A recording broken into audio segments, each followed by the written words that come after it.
Good morning. It is 8:34. I'd like to call to order the ARB meeting. Recording in progress. Thank you. Today is Thursday, July 18th, 2024. This is the ARB meeting. We are beginning 4 minutes late. My apologies. And we'll dive right in.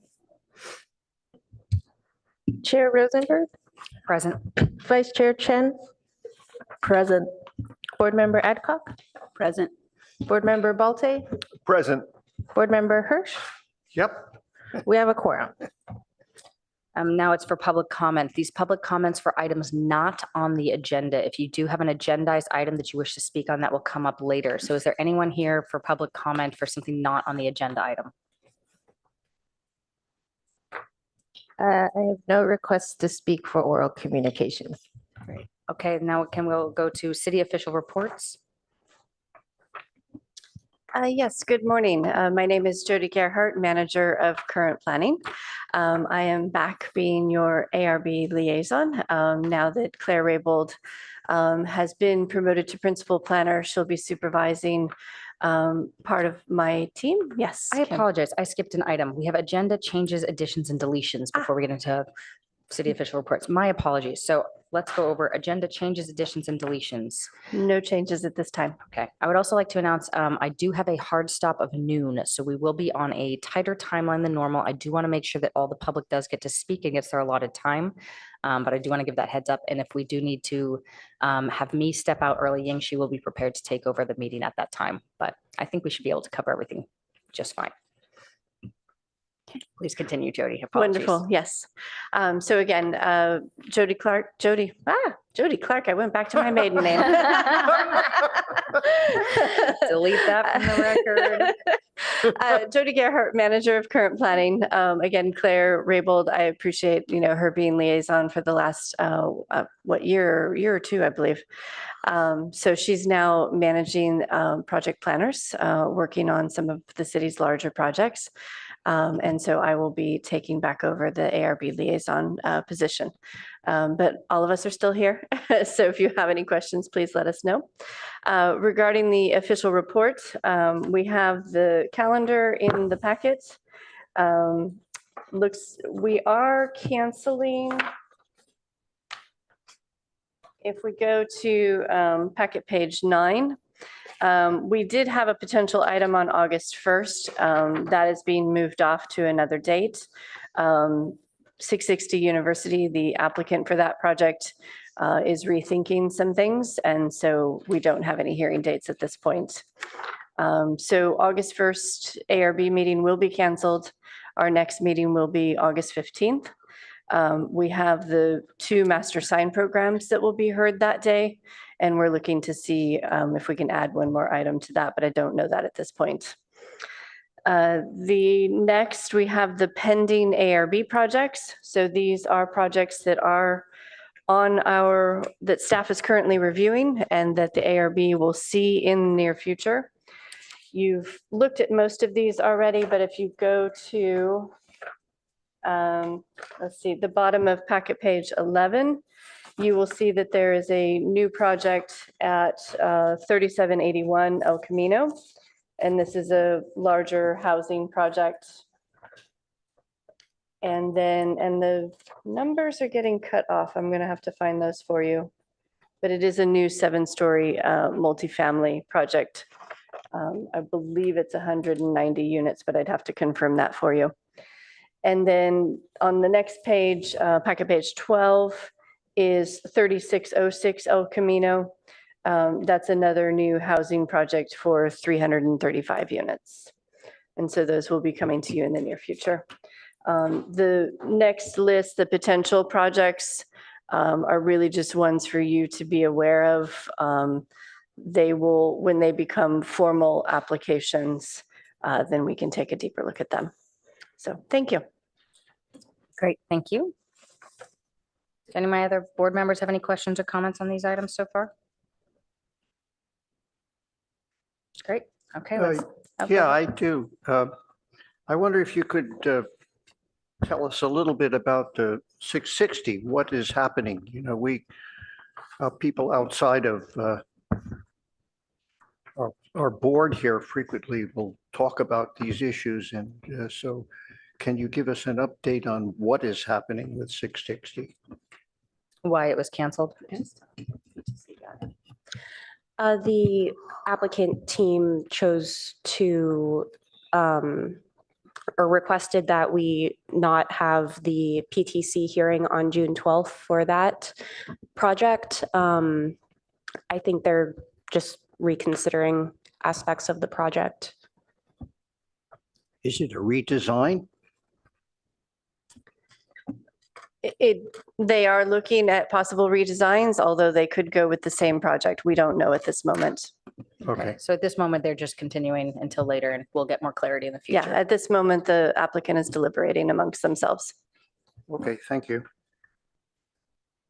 Okay, and with that, let's dive right into the action items. So for action item on the list, which is labeled number 2, but it is action item 1. This is sorry, should I go ahead and just read? Okay, so this is 4075 El Camino Way. Consideration of an amendment to a planned community zone district, PC 5116, to allow additions to an existing 121 unit assisted living and memory care facility. The additions would include 16 assisted living units and 172 square feet of support space. Environmental assessment is exempt from the provisions of the California Environmental Quality Act in accordance with CEQA guidelines, section 15301, modifications to existing facilities, zoning district PC 5116. Recommendation is staff recommends that the Architectural Review Board take the following action: review and provide initial comments and continue to a date uncertain. With that, I hand it back to you guys. Excuse me, one more item. I'd like to go over disclosures, please. I will disclose that I visited the site earlier this week, but didn't learn anything that's not in the public record. I too visited the site this week, did not learn anything exciting. I also went to the site early this week. I visited the site as well this week. I visited the site as well. The only thing I noticed was there's some scaffolding on the south side, which looks like for maintenance work, nothing related to this project. We hand it back to Steph.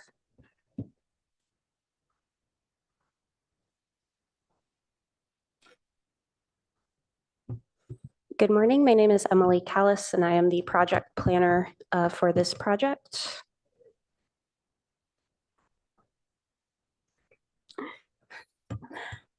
As stated in the introduction, this is for amending an existing planned community PC zone to allow for the construction of 16 additional assisted living units to an existing 121 unit assisted living and memory care facility.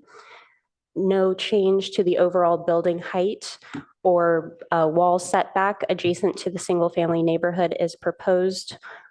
And the proposed additions are primarily in existing step backs on the upper floors. This project, the 2 buildings on this property, the Avant and Palo Alto Commons, were built using planned community process in PC 5116 in 2011 and 3775 in 1987. The assisted living use is not a housing project. The living units do not have kitchens. The residents receive all of their meals through the assisted living service, and therefore these are not considered dwelling units for the purpose of the RENA allocation. The project is located on this property 4075 El Camino Way, located near El Camino Way and West Meadow Drive. As I noted, the property contains the 2 separate facilities, the Avant, which is independent living for seniors, and then Palo Alto Commons, which is assisted living and memory care. This is an overview of the process up to this point. The PC process is the same as the PHZ process that you've seen for other recent projects. This started with a pre-screening in August of last year, which was followed by the formal application. Staff review continues to be ongoing for this project. There were PTC hearings in February and June this year We're now at the first ARB hearing. The next steps will be for the ARB to give their formal recommendation at a later meeting, as well as getting the PTC recommendation and then the final decision by council.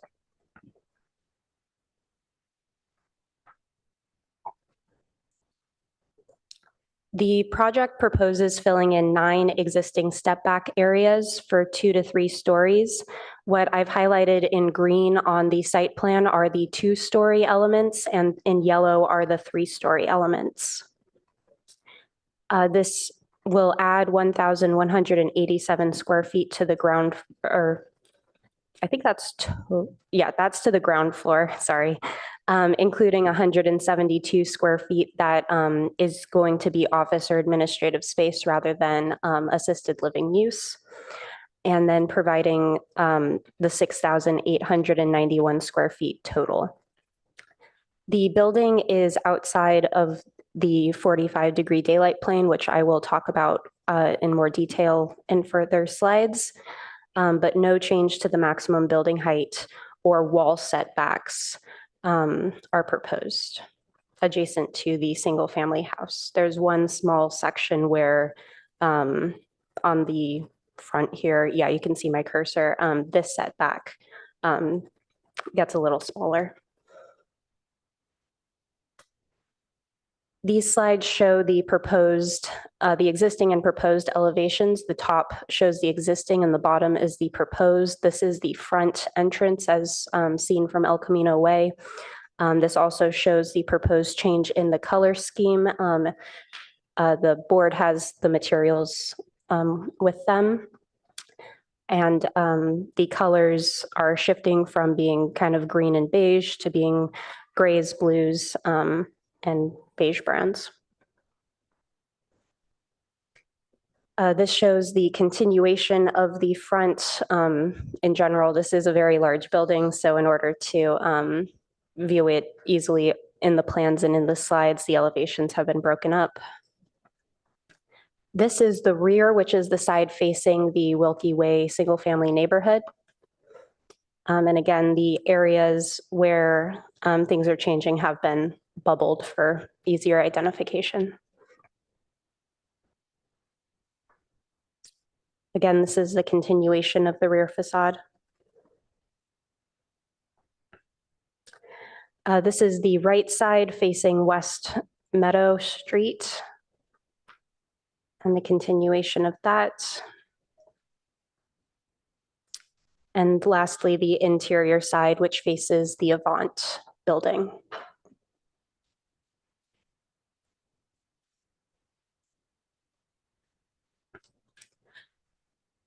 So in the initial approval for the Palo Alto Commons building, the plans, which is PC Ordinance 3775, shows that the 45-degree daylight plane measured 10 feet up and 45-degree angle was the requirement. In the current PC zoning district, the 18.38 section of the municipal code, commercial projects would be required to have a 3/6 daylight plane.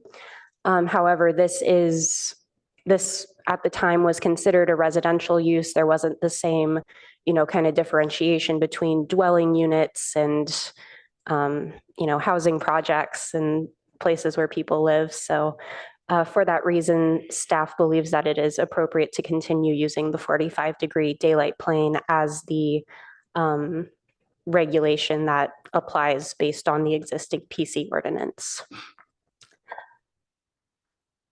However, as a PC project, it could propose to have a different daylight plane as the standard or request encroachments into that daylight plane since the development standards of a PC are built into the project and decided at a discretionary process.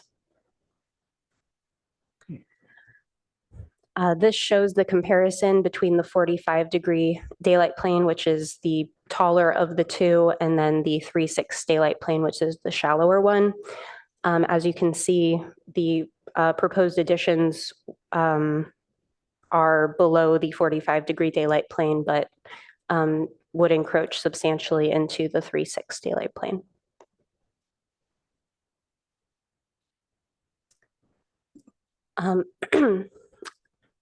Another concern for this project is parking. There is an adequate number of parking spaces per the code. However, staff is working with the applicant to ensure that the parking situation is accessible to visitors, and specifically, we expect to receive a TDM plan from the applicant to ensure access to the parking spaces, as well as to meet certain requirements that were in the original PC.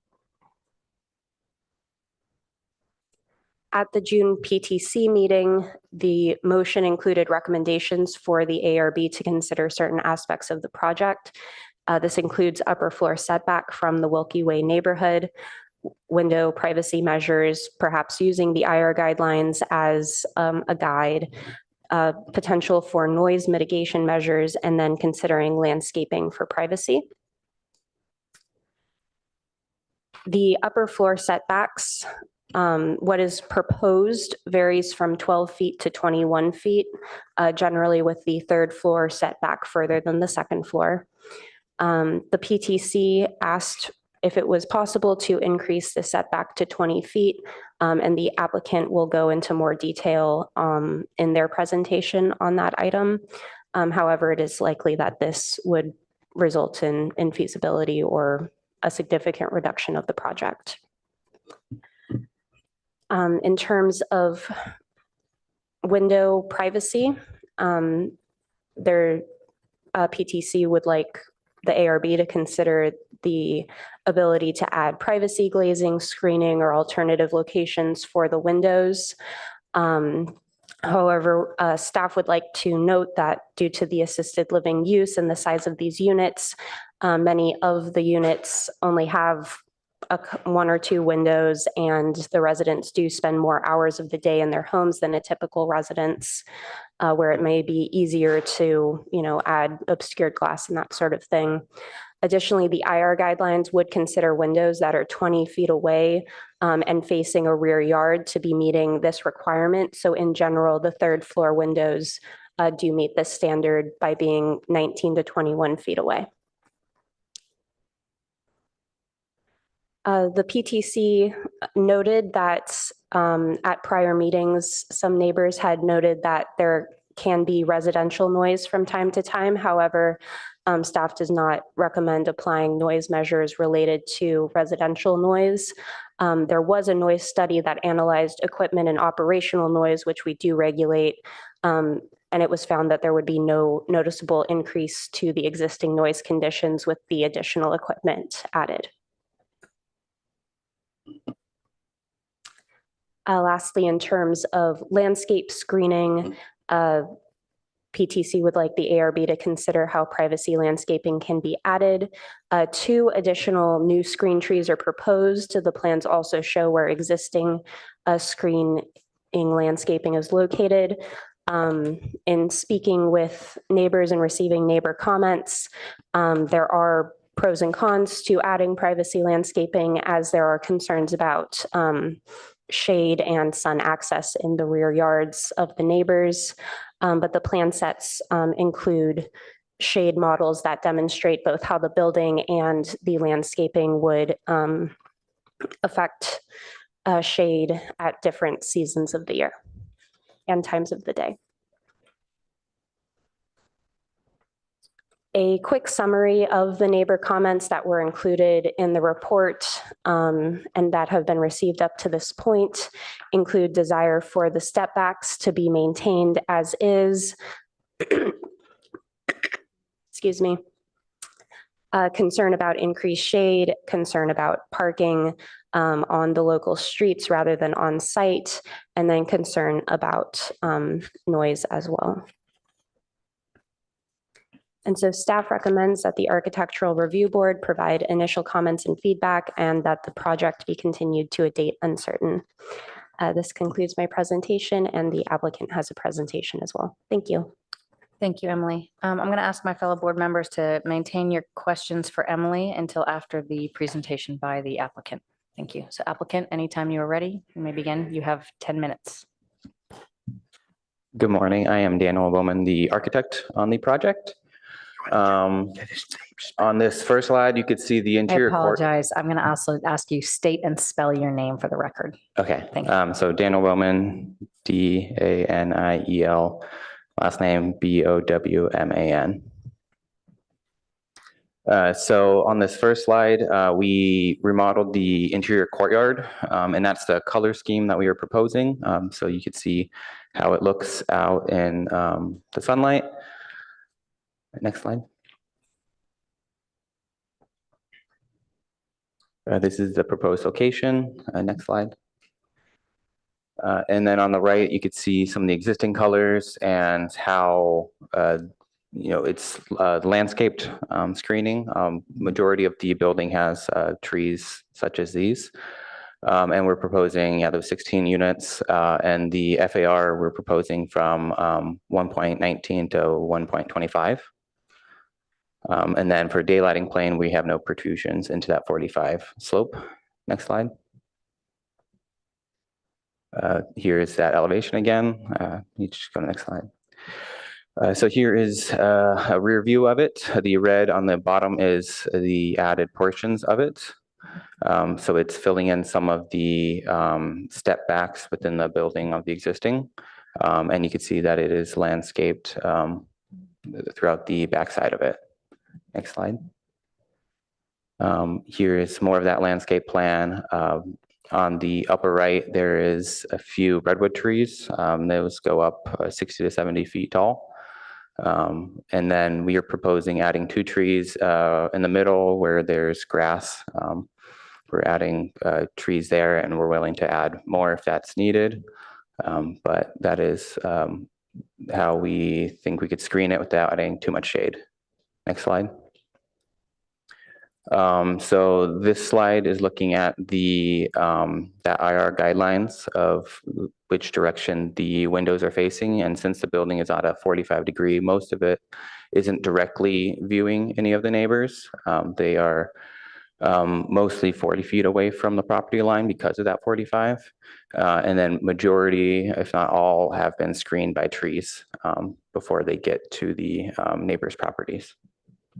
Next slide. Here are some existing photos of the rear side. Red is where we're proposing to add those extra units. And you can see where the tree, where it's going to be screening. Here's some more exterior photos, plenty of landscape in between. And then the next few slides are from the neighbor's views. You'll be able to see that there isn't much mass being added from their perspective, that it's almost similar mass from their view.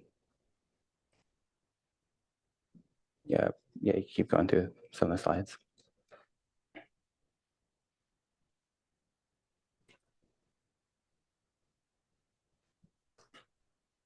And here is a tent diagram to show, that we're not going into the daylight plane. Next slide. And then the trees block as well. Here's some more views of that daylight plane, and next slide.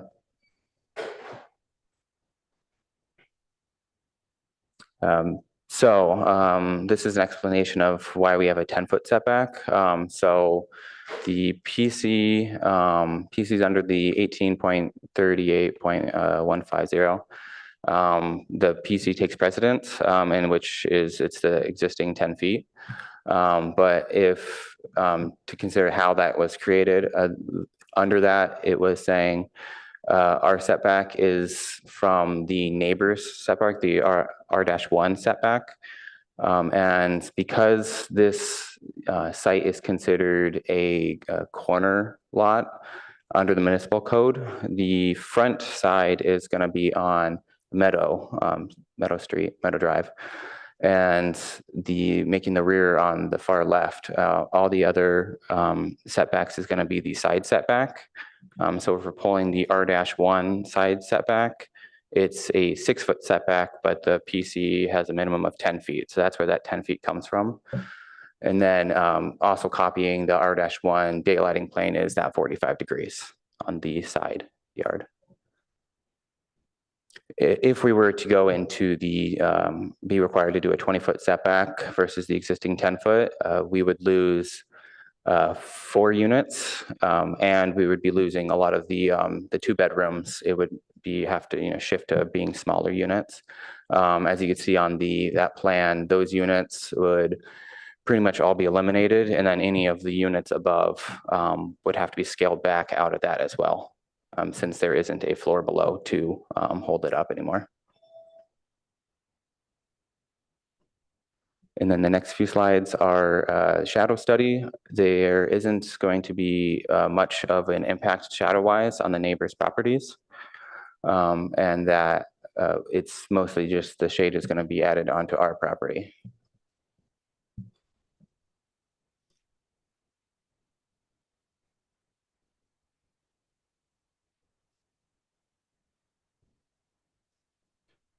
I think that's it, right? Yeah. Thank you. Thank you for your presentation. At this time, I'm going to ask the ARB, before we get into public comment, if you have any questions or staff or for the applicant. We will keep these brief because we do want to get through all the public comments and make sure that we hear everyone who is patiently waiting today.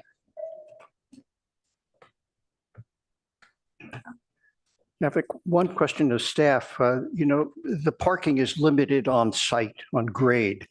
So have you any response from transportation regarding how visitors are directed to the areas in the parking garage that are also going to be used by them when the other is filled? Yeah. Yes, there have been some preliminary improvements to making the garage spaces accessible to visitors. And that's what is really going to get solidified in the TDM plan that we haven't received yet. Okay. Thank you. I have one question regarding the setbacks. So if I understand correctly, the West Meadow is considered front yard. But is that set in the original PC, since the address is El Camino, and there's not even a gate on West Meadow to signify that's the front yard. So I'm curious how that is set up.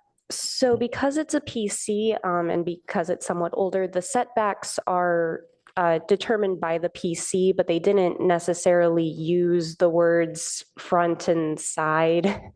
So the setbacks are as what was set in the PC, but yeah, it's attachment B, or the Emily, PCs just themselves were a different clarification attachment. Sorry, also, I'm having some trouble loading. typically everything. when we have a corner lot, the shorter side is typically considered the front. Isn't that accurate? Yes, That's that's correct. The correct. shorter side that has access to a street. That doesn't mean that the front door does not equal the front setback. So, but as Emily was saying, in this particular case, it's a customized zone. And so we just have setbacks in general. We don't have a front or a rear. Do we know when these setbacks were determined? Was that when the building was originally built? Yes. One quick question. Is there any open space requirement for this project? So again, because it's a PC, the development standards are all custom to the existing building that's currently there. Can I ask about the setback again, and the front versus the side? Is there a zoning reason why it is important to keep it that way versus, well, defining the front of a building more as El Camino Way? It's obviously a front of a building. To make that side street into a front yard, does that affect the zoning in some way? In other words, in particular, the angle of the side yard? So citywide, whenever we have a property with multiple street frontages, the zoning code definition is that the shorter of the street frontages is the front. And this is, more so for projects where it is meeting zoning code sections as written. Because this is a PC, it went through a fully discretionary process where those setbacks were more subjective and approved through the design review process at that point in time. So it has nothing to do with it being a side yard particularly? Side? No. Okay, fine. That answers my issue. Yeah. Um, Emily, could you explain, please? I see there's two PC zoning ordinances. The original one, 3775, which established the original construction of the building. That's when the building was built, correct? And what was the purpose of PC 5116? It seems to be describing construction of a building that's already there. Correct. Yes, it's building the Avant building that is next door on the same So parcel. that was the time they built the Avant building. Yes. Gotcha. Thank you for that clarification. I don't know if to staff or the applicant, I don't see a landscape plan on the drawing set here, and yet landscaping seems important. Am I missing something? To my colleagues, has anybody found a landscaping plan? Just A1.2, that's called a site plan landscape. That's, there's no other. Yeah, it seems that the only two additional landscape items, and the applicant can correct me if I'm wrong on this, are the two small trees between the building and Wilkie properties, but I don't see anything else being proposed in terms of landscaping. Is that accurate? The existing landscaping is to be maintained, and there is extensive Nonetheless, landscaping existing. wouldn't we normally have a landscaping plan showing the existing landscaping then, or maybe that will be coming? So with this type of project where we're just adding to an existing structure, we don't always get a full landscape plan. Okay. But if that's, something that the ARB desires, especially because we are, concerned about privacy issues and things of that nature, we can certainly get some more I'm information. just trying to understand what's in front of us, and so I Yeah, think I'm seeing this if it correctly. was a new building, we would absolutely get a landscape plan. Given it's an addition, then we do try and whittle things down a little bit.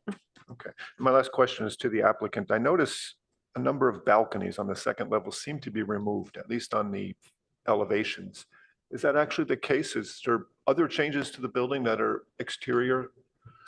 Yeah, so some of the balconies are going to be removed simply because they're memory care balconies, and we can't have the residents going on those balconies. So they're removing some of the balconies during this construction. Is that shown on the floor plans on the building as well? or how is I that do not documented? believe so. I could add that for the next time. Okay, thanks for your answer. Those are my questions. And to the applicant, before you sit back down, apologies, thank you. Quick question in regards to most of this building is at a 45-degree angle. However, portions of the new additions, and I'm putting you a little bit as a pop quiz here. Some of these new additions have flat facing windows that will be looking at the Wilkie Way residents. Can you tell me how many there are of these windows? And I know it's sort of off the top of your head, I apologize. So do we know how many units are being added that are going to have these front facing windows? We tried to minimize as best as possible. I think at most 4, if I had to guess. Okay. That it was just simply if there was no where in the room to put it off that 45-degree wall. Perfect. Okay, thank you. Any other questions from the ARB for now? We will have a time for more questions after public comment as well. Yeah, I would say after public comment. Okay. All right. At this time, we're going to open to public comment. Each person who has submitted a speaker card is going to be allowed up to 3 minutes to speak. We have, when a spokesperson that is representing a group of 5 or more people, you will have up to 10 minutes. I am aware that there's a specific presentation that's going to be 13 minutes. We have allowed that ahead of time, so you will have the 13 minutes for that. Jody, was there anything else? Just making sure we covered that one. Okay, so I'm going to hand this over to Veronica. Yes, I made a list. We have 2 group speakers and then 8 individual speakers. So first is Kevin speaking on behalf of Manis K, Celine W, June L, and Adrian L. And I will ask that you, are you with the 13 minutes? or Yes, the- Okay, perfect. And I will ask that you state and spell your name, even though as the presenter of the group, and then you'll be given 13 minutes. I will be holding everyone to tight timelines today, so please be succinct with your comments as possible. Thank you. Yes, of course. Appreciate it. I just have a handout for you guys. I'm gonna wait for that to come around. Apologies, say that again? I have a handout coming around, Excellent, so I'll thank just you. wait for that to come through.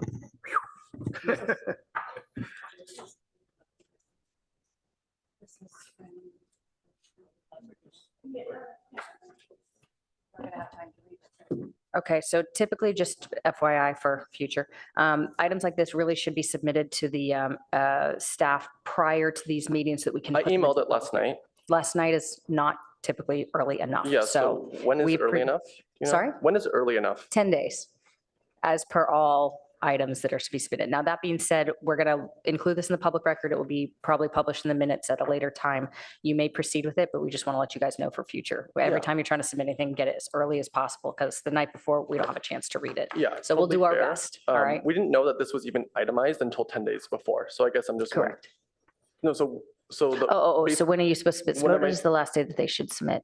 it's like really hard, right? Because we get public notice at 10 days. Sure. And so how, I guess, would I have to immediately that day come up with something and submit it to be 10 No, days ahead? You're Like, I right. guess that That's a seems a little little bit complicated. hard to do. It's just my Understood. It's a feedback. good question. Yeah, so I mean, our typical direction is that we receive or we accept public comment at any time. Mhm. I agree that in general, it is good to receive comments as early as possible, but also skimming through, I don't necessarily believe these comments are 100% new. They seem to be similar Got to it. comments that. we Some of them are received. repetitive from prior hearings. Okay, understood. Yeah. and- So I just want to announce this to you so that, just so you're aware, we're going to do our best to skim this right Oh, now. No worries. I will be like reading it off as I go through. I just wanted you to have a copy as well. just Appreciate so, that. That's helpful. and Thank you a very lot of much. it's municipal code, so Mhm. hopefully, yeah. Yeah, there, a lot of portions, I'm not an expert, are about municipal code, so I just wanted to have that for reference, so like it Perfect. shouldn't be anything new. Great. All right, we'll let you begin your 13 minutes starting right. now. Thank you Thank very you. much. And please state and spell your Yeah. name for the record. Good morning, my name is Kevin G, spelled Kevin, last name Ji. I am a lifelong resident of 4072 Wilkie Way, having gone to Fairmeadow, Terman, Gunn, and Stanford. I'm speaking today on behalf of my neighbors and community members in opposition to the project at 4075 El Camino Way in its current form. As defined by Palta Municipal Code 1876020 Part A, so item 1 on the front cover, I'm just reading off the purpose for the architectural review. Part of the purpose of architectural review is to, 1, enhance the desirability of residents and investment in the city, and 2, enhance the desirability of living conditions upon the immediate site or adjacent areas. My neighbors and I are of the opinion that this project does neither, and rather it significantly reduces the desirability of living adjacent to this project. First, I want to discuss in more depth daylight plane, which I know the board has already talked about a little. As defined by both state and local code cited in the staff report as well, this project for senior assisted living facilities are considered commercial use. Specifically, they do not qualify under RENA standards, and as such, they should be following commercial development rules for daylight planes. Palo Alto Municipal Code Section 1838150 determines, and as mentioned in the staff report, that the daylight plane angle for commercial properties is the 3/6 angle with a 10-foot setback. We strongly disagree with the staff's assertion that the 45-degree angle should be used. In addition, staff is suggesting that part of the rationale for this is based on an old PC in 1987. What is the point of defining more accurate standards if we're just going to ignore them? In addition, if this project were to be considered housing, which I reiterate that I disagree with, the setback should be 20 feet, while the current applicant's design only shows a 10-foot setback. This is wholly unfair to just cherry pick the rules that benefit you, in which case is a 10-foot setback and a 45-degree angle. As a result, the proposed units are closer to us than any commercial or residential unit would normally allow. Now I want to refer to kind of item 2 here, which is in terms of the architectural review findings. So the findings state that neither section D of 1876-020 states that neither the director nor the city council on appeal shall grant architectural review unless it is found that each of the following applicable findings is met. Again, I'm not an expert on architectural review. I read about this past week, so we'll defer to your expertise as well. I will go through several criteria through which this project violates. So I want to call out in item 2, section C, which discusses the context-based criteria, and item 2D, which discusses the harmonious transitions in scale. Regardless of whether or not this project is considered commercial or multifamily residential, the municipal code requires low-density residential transitions, as cited in 1816-090B4 and 1813-060B2, which are items 3 and 4, and you'll see that they basically look identical in terms of whether they are a high-density residential or a commercial, which really has 3 main sub-criteria, which I'll refer to on page 3, which is really step backs and transitions, 2, privacy and sightlines, and 3, sunshade impacts. In reference to point 1, the current building towards Wilkie Way is a step back. Every single unit that is proposed against the Wilkie Way property is an infill and will be in violation of the step backs as suggested by point B, which is massing orientation of buildings that respect and mirror the massing neighborhood structures by stepping back upper stories to transition to smaller scale buildings, including setbacks and daylight planes that matching abutting R1 and R2 zoning requirements. At 3 stories and so close, it feels as though they're constantly watching over us, and there will no longer be this transition from a towering 3-story building to a 1-story single-family home. Next, I will discuss point 2, privacy and sightlines, which are sections C and D on page 3. Based on the staff report, all of the units along the Wilkie Way property line have at least 1 window facing towards our houses in some direction.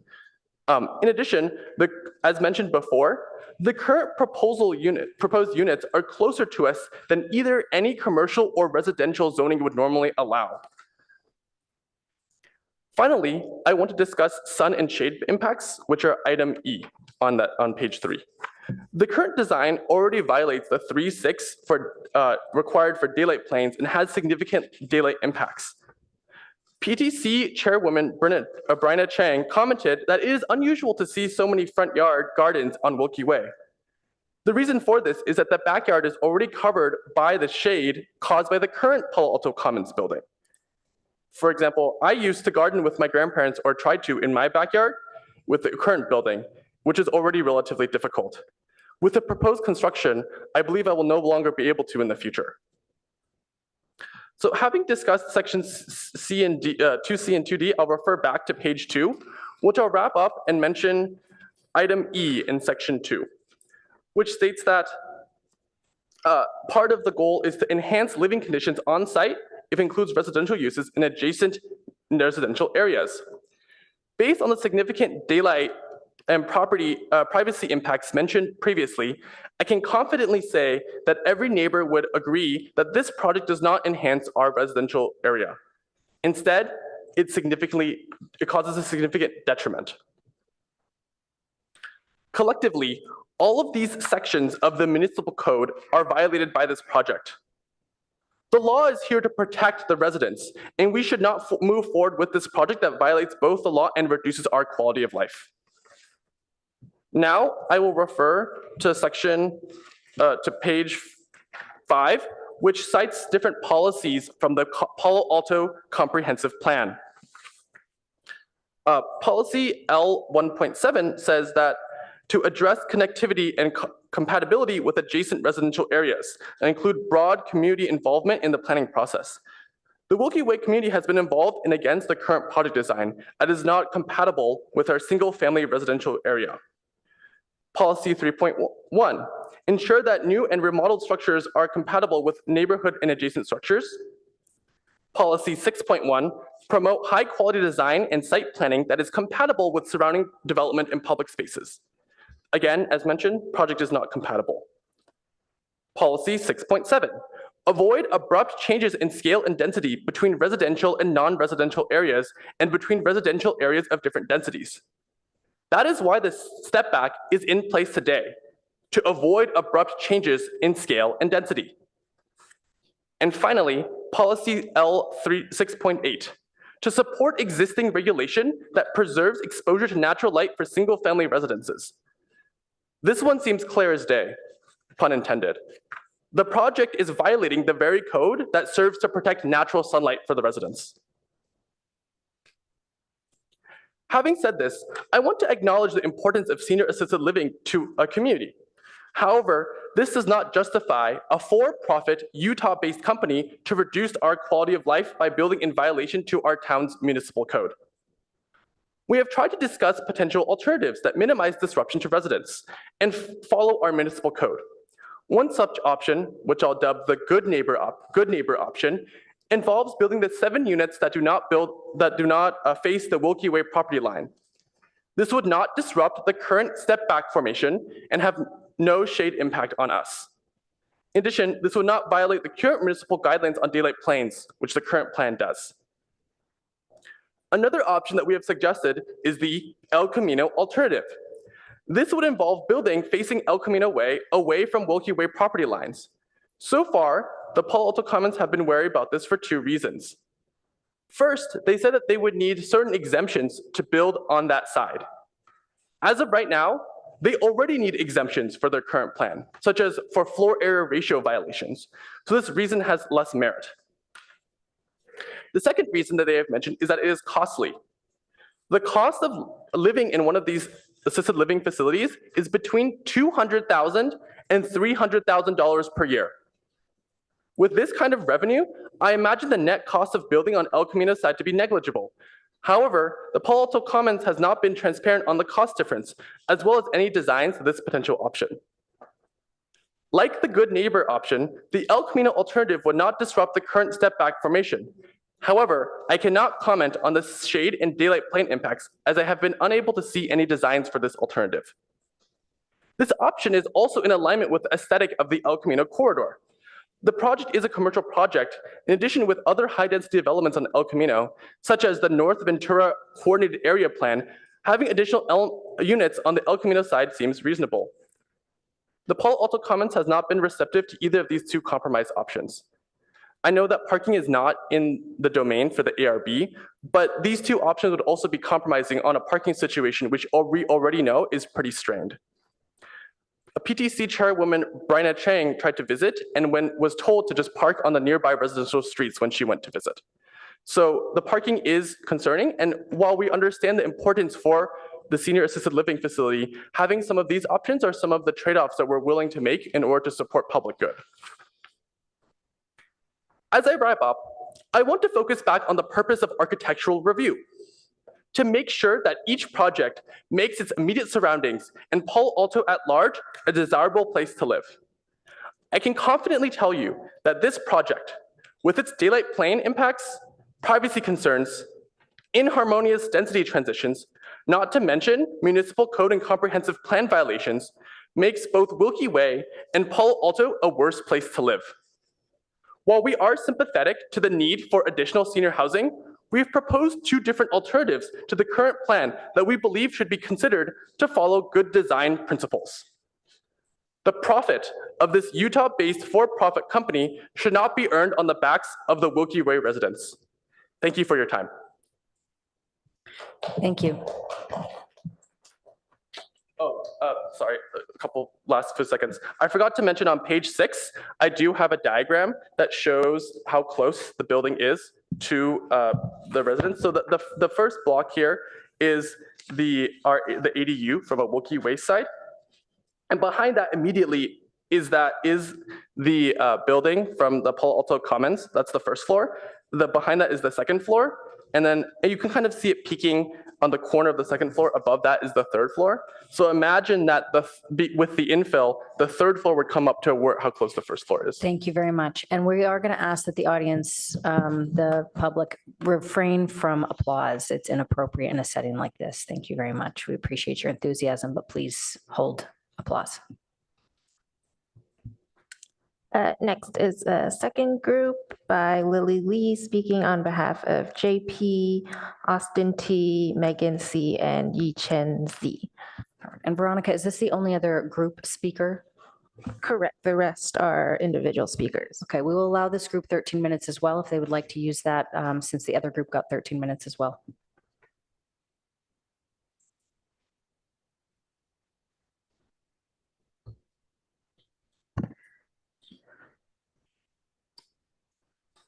Thank you very much. My name is Lily Lee, and my name is spelled Lillylee.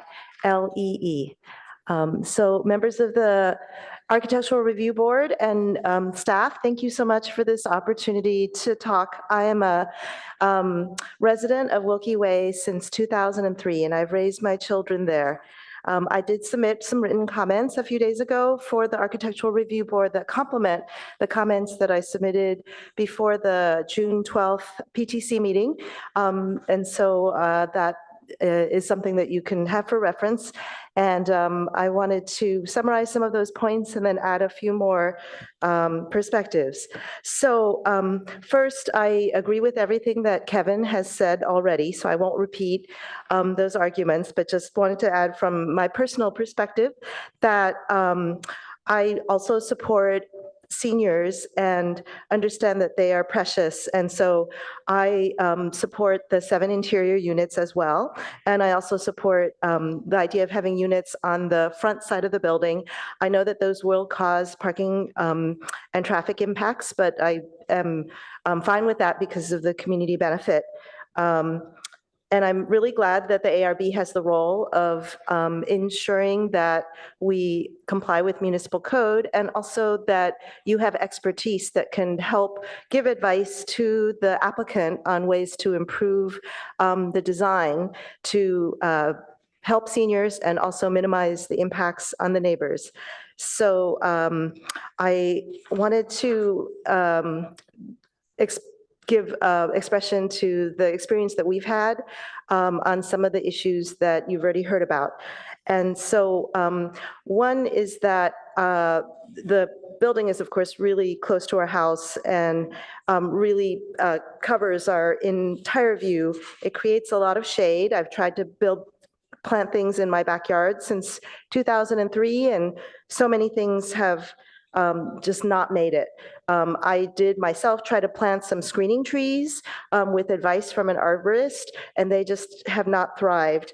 After, I think, 12 years ago that I planted them, I feel that the building is unattractive, and it also, my children do not feel comfortable with eyes on us so much.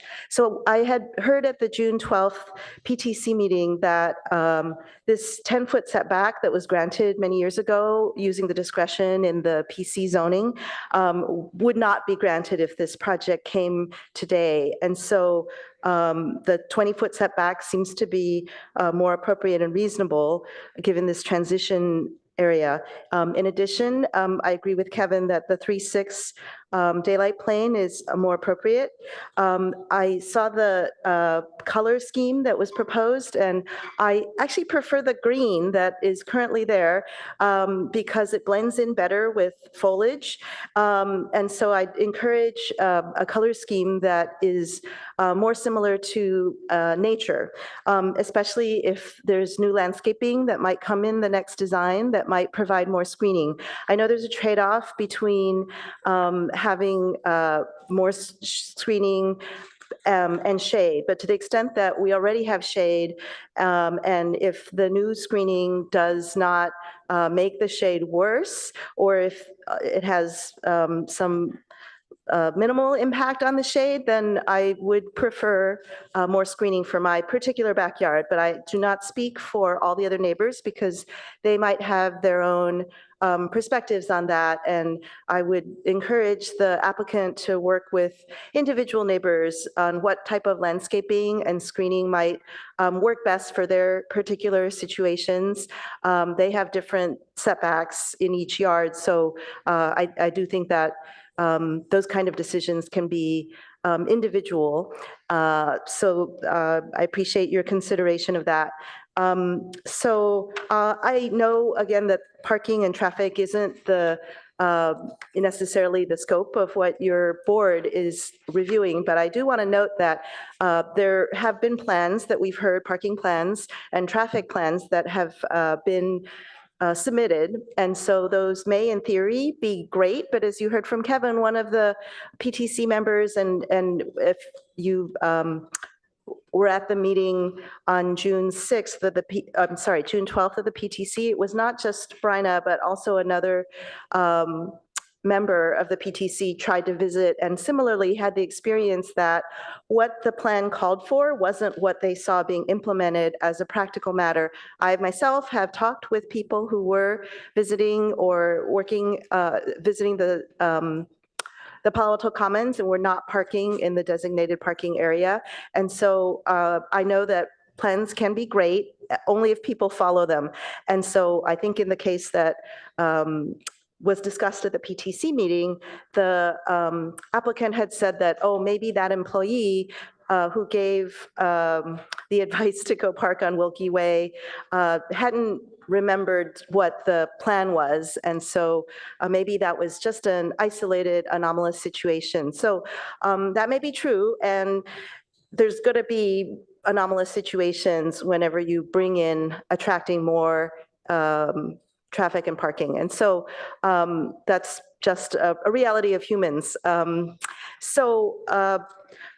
all these reasons, I would like to recommend that when you make comments to the applicant, if you could please consider these potential avenues to both help senior housing and reduce the impacts on our neighbors, and to ask for designs that would include 20-foot setbacks and 3/6 daylight planes, screening vegetation that don't exacerbate shade, and reducing this visual impact through potentially a more nature-based color scheme. Thank you very much for this opportunity, and I appreciate your consideration of community perspectives. Thank you. And Veronica, do you mind putting the list up again of the next public speakers, just so we can see them? Sure. Thank you. Here. I ask that everyone in the room, if you see your name, get mentally prepared for your order in this. Yes, so Thanks very next much. is Shashank Divkar. Okay. And Mr. Divkar, you will have 3 minutes to speak. Please state and spell your name when you get to the podium. Hello, good morning. My name is Shashank Divkar, spelled Shashank, last name Divekar. Members of the Architecture Review Board, thank you for your time today and the opportunity for me to give my comments. I'm a resident of 4054 Wilkie Way, which is the single-family residence directly behind the property, behind the Palo Alto Commons. We share a fence, and hence I'm quite opposed to this expansion. We already have the balconies overlooking us, and it does invade our privacy, and more units will only make it worse. In addition, I totally agree and echo the comments that the previous speakers, Kevin G. and Lily, made. So in interest of time, I won't go through all of them again, but I definitely want to emphasize the adverse impacts of privacy that will happen on us, because our yard is directly behind the property. Addition of more units will just create a towering wall-like structure, which we'll have to stare at, and it will impact our standard and quality of life. Palo Alto is a very treasured and esteemed city and a neighborhood. It's very highly desirable, and we do not want any adverse impacts on the neighborhood and on the city because of additional construction like this. And I know this may be outside the architectural issue, but all this will definitely impact the property values, and we definitely, no property owner would have that as an interest of declining property values. And so, as I have mentioned in previous meetings on this issue, I remain opposed to this expansion in any shape or form. Thank you. Thank you.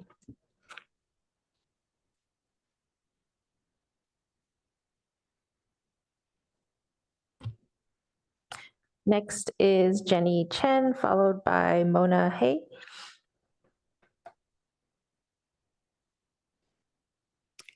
Please state and spell your name. You will have 3 minutes. Hello, good morning, board members. My name is Jenny Chen, Jenny, I'm the resident of Worky Way, 4072 Worky Way. So I also share the fence with Palo Alto Common.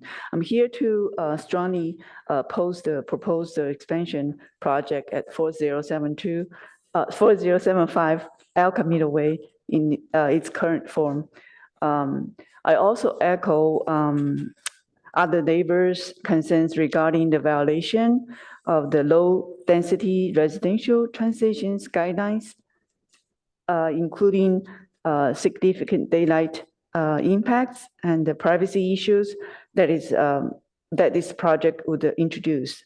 Well, the current setback should not be changed because when it's designed in 1987, that is designed, and then why they have to change? You know, people back then is the people now, whereas the people too, right? Also, I like talk about the privacy. When I bought our house back then, my house is fully covered by the trees, tall trees. It's about 8 trees surrounding by the house. So when I purchased, and I did not realize, the privacy was really issue because I cannot really see the backyard, the Palo Alto Commons buildings. It's all fully covered. But after I bought the house, and I need to homeowner insurance, but the insurance company said, you have to remove those trees. Otherwise, we're not issue insurance policy. So I have to spend a lot of money to remove those tall trees and replace with the shorter trees because otherwise they said it's too hazard. So right now, after I removed that, I realized, gosh, I mean, all the windows facing to our side, they can see us, the backyard as well as the backside of the house. Even inside, I rarely can open the curtains in my windows on my house. So I really have to, the board ARB member need to consider about the privacy issues of really our wealthy residents. And then also I want to bring up this FAR floor area ratio issues. Back then in 87, the ratio is 1:1. Just so you know, you have 10 seconds. Oh, okay. And now it's with the proposed is 1.25. I'm wondering what's the current FAR ratio. Thank you then. Thank you for your comments. Next is Mona Hay, followed by William M. Morning, please state and spell your name for the record, and you'll have 3 minutes.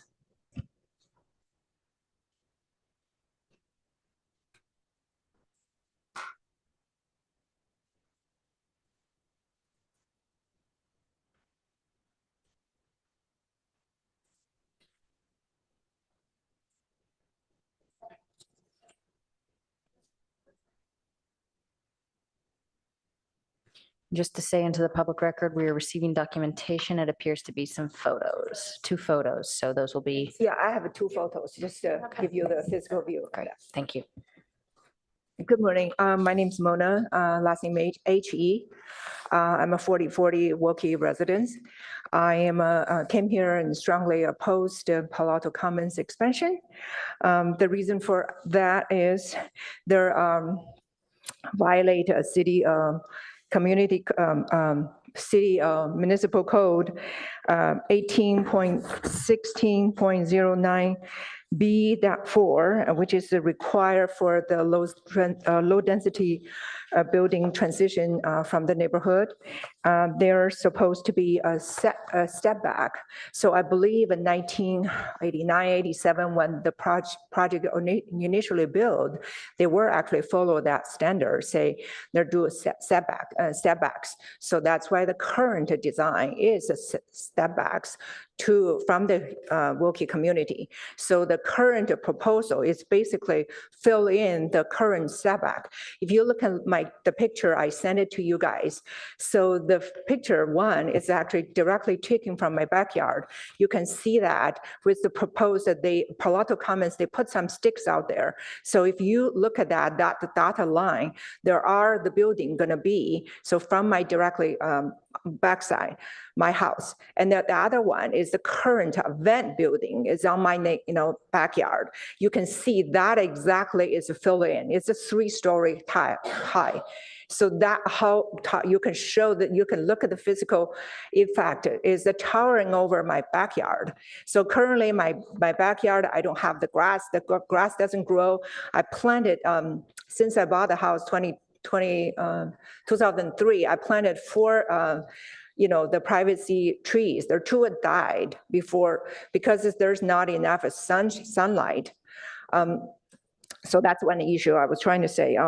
And another reason is the ratio, it should be capped at 6:3 because this is a convolution facility, is not a residential building.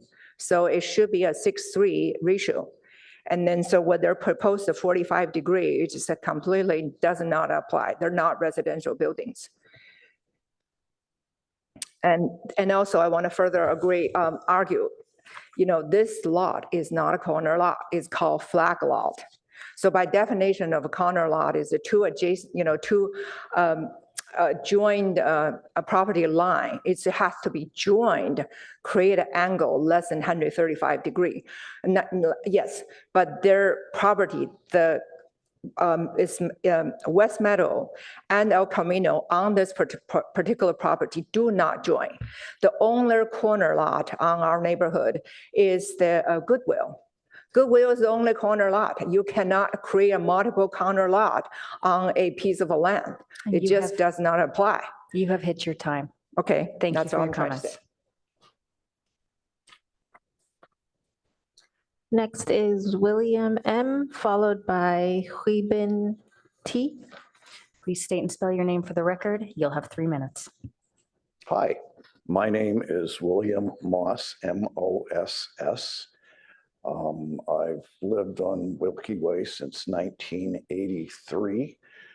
And just 2 points. I'm not a public speaker, so this will be very brief. Agreeing with the neighbors that living in a fishbowl is a violation of privacy. And 2, when they finished the first building, it brought in a lot of employees and they park on Wilkie Way. How do I know? They work at the Commons because they are wearing scrubs when they get out of their car and go around the corner to the front. Thank you. Thank you for your comments.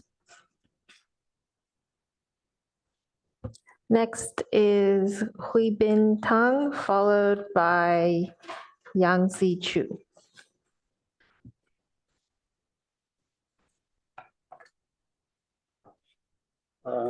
Please state and spell your name for the record. You'll have 3 my name minutes. is Huibin Tan. I'm a Stanford scientist.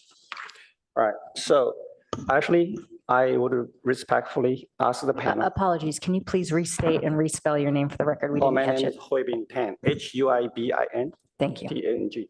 So actually, before I start, please stop the time, please. I would ask a little bit more time if possible. Everyone that's an individual speaker is limited to 3 All right, minutes. because it's a little bit different. You see that I bring my computer here. I will show you some evidence. Understood. You will have 3 minutes to speak. Please do your best. All right, first of all, I want to thank the panel and the management, Palo Alto Commons, and the architect, everyone. Okay, good morning. So today I'm here to talk about something probably a little bit different from what the previous speakers. Instead of talking about future, I talk now. This is the 4 o'clock in the morning in my I'm going to backyard. ask you to pause for just a second. Please pause the time. I can't hear him over whatever that noise is. This is the 4. Oh, you feel unbearable, correct? Okay. You got it. 4 o'clock in the morning from my backyard. All right, from Palo Alto Commons. Second, all right, that's why I asked you. This is a 2:50 p.m. All right, in the afternoon. All right. If this, do you hear anything now? There's no pipe on, no the pipes on. All right. 9:50 p.m. No pipes. You heard it. You got it. So this is the construction about this course. And anyone from the Palo Alto Commons management have ever worked around the building to see how they impact the neighborhood, impact my backyard. Okay. So I have this picture for you guys as a record. So I use the official NIOSH, National Institute Occupational Safety and Health app to monitor the noise. Each single time I monitor, as not the pipes on, it's more than 60. It's right here. You guys can see it. All right. From the morning, that's not the earnest time, just the earnest time woke me up. 62 at 4:49 a.m. And the whole day, that's a 62.3 decibel. And at 9:37 p.m., 63.3. All right, so you got it. There are 10 pipes directly point to my fence to generate this noise. And look closely. Here, you can see this gas pop up. Don't know what it is. Okay, so, all right. So this is what already happened. Then, did I do anything? I come here to talk today is not try to stop any expansion. Okay, I try to ask you guys to think seriously that Palo Alto Commons made a big negative impact to the neighborhood, and nobody care about it. Have anyone walk around the building and investigate this impact? No. And you have But reached your I time started. limit. Apologies. Okay, I tell you very quickly. I already noticed the Mayor Stone. Okay, because this is a little special. You Mayor will have Stone 5 more feel seconds, but you apologized do for need to this, wrap up your and comments. He started investigating. Okay. All right. Thank you very All right, much. thank you. Thank you all. I would like to leave this to you guys if you want. Next is I probably not. I can give you more. All the stuff you need. I can give it back. And the speaker, just for the public record, the speaker is providing a photograph and he will be sending it via email to Jody. Yeah, Thank I'd you. like to send to your all panel. Thank you. Okay. next is Yang Si Shu, followed by Yang Feng Wang. And Veronica, can you put the list up just one more time for us, please? Yes. Thank you. So we have 3 more.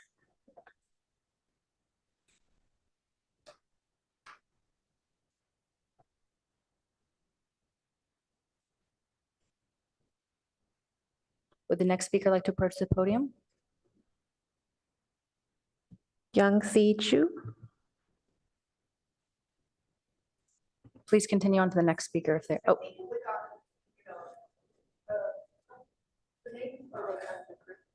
No.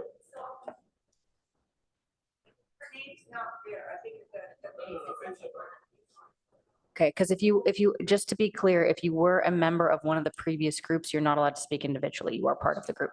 Okay, so we'll go on to the next speaker then, please. So Yang Feng Wang, followed by Natalie Chu, who is the last speaker.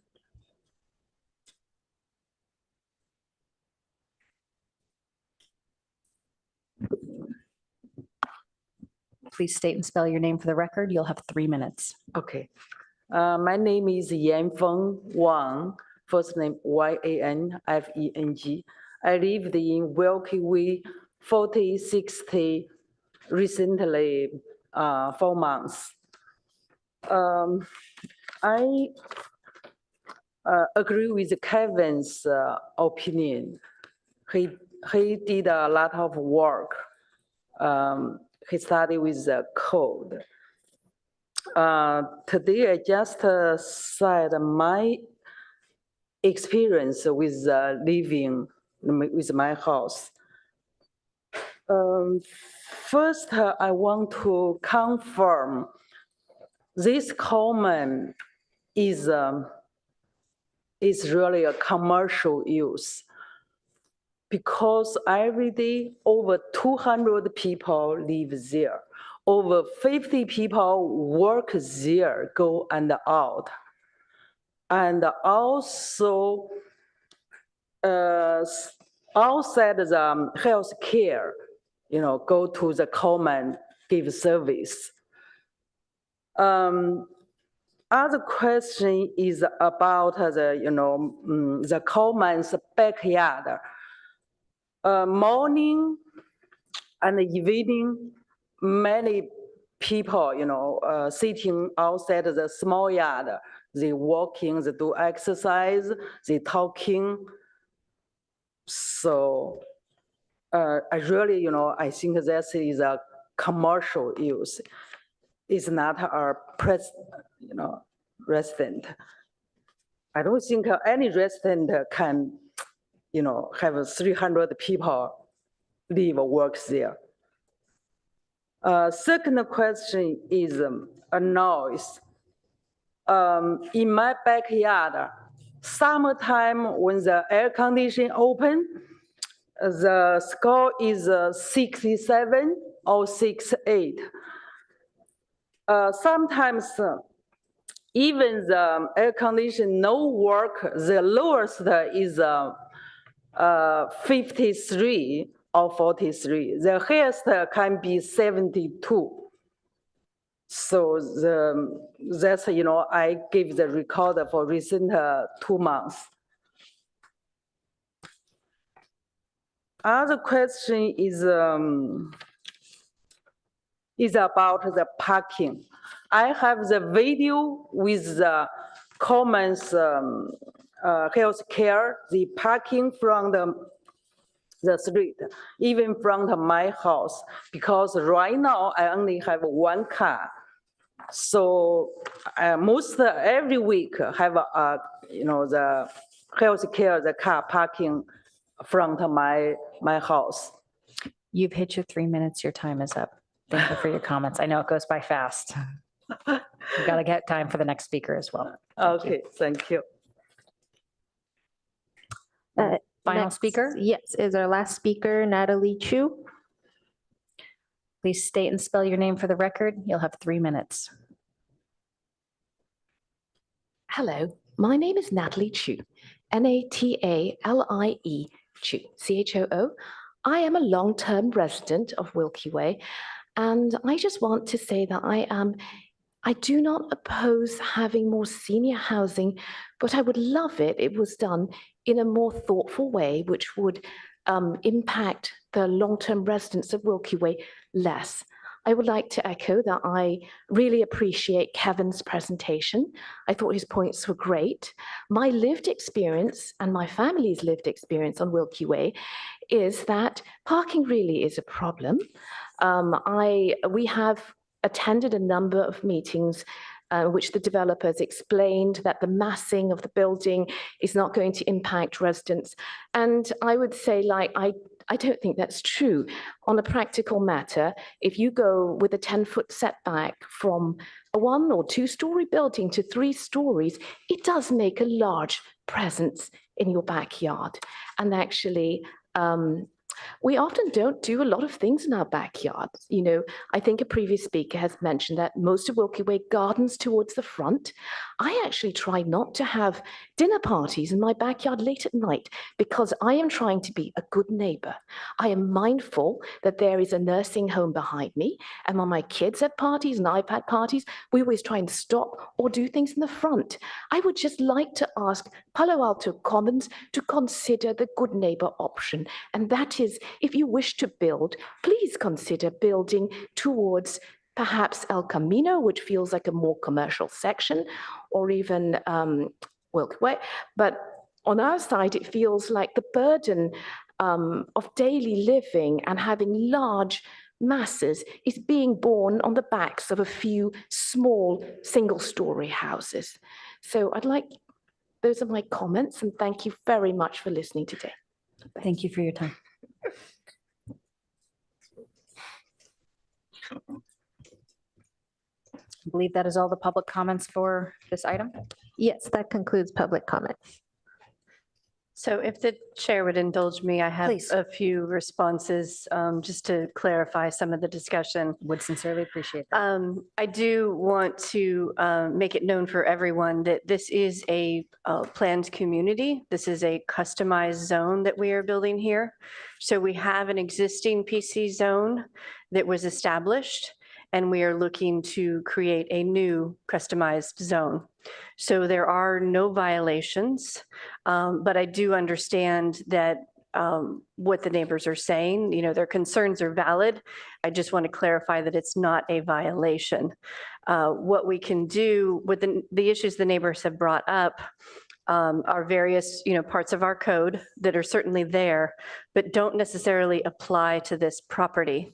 Those portions of the code can be used as starting points for building a customized zone. But that's how I'd like you to think about it, is that the code is a starting point to build a customized zone. Regarding parking, staff is certainly aware of the parking situation.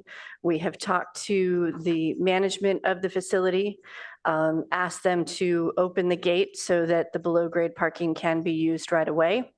They have some concerns about that because this is a memory care facility.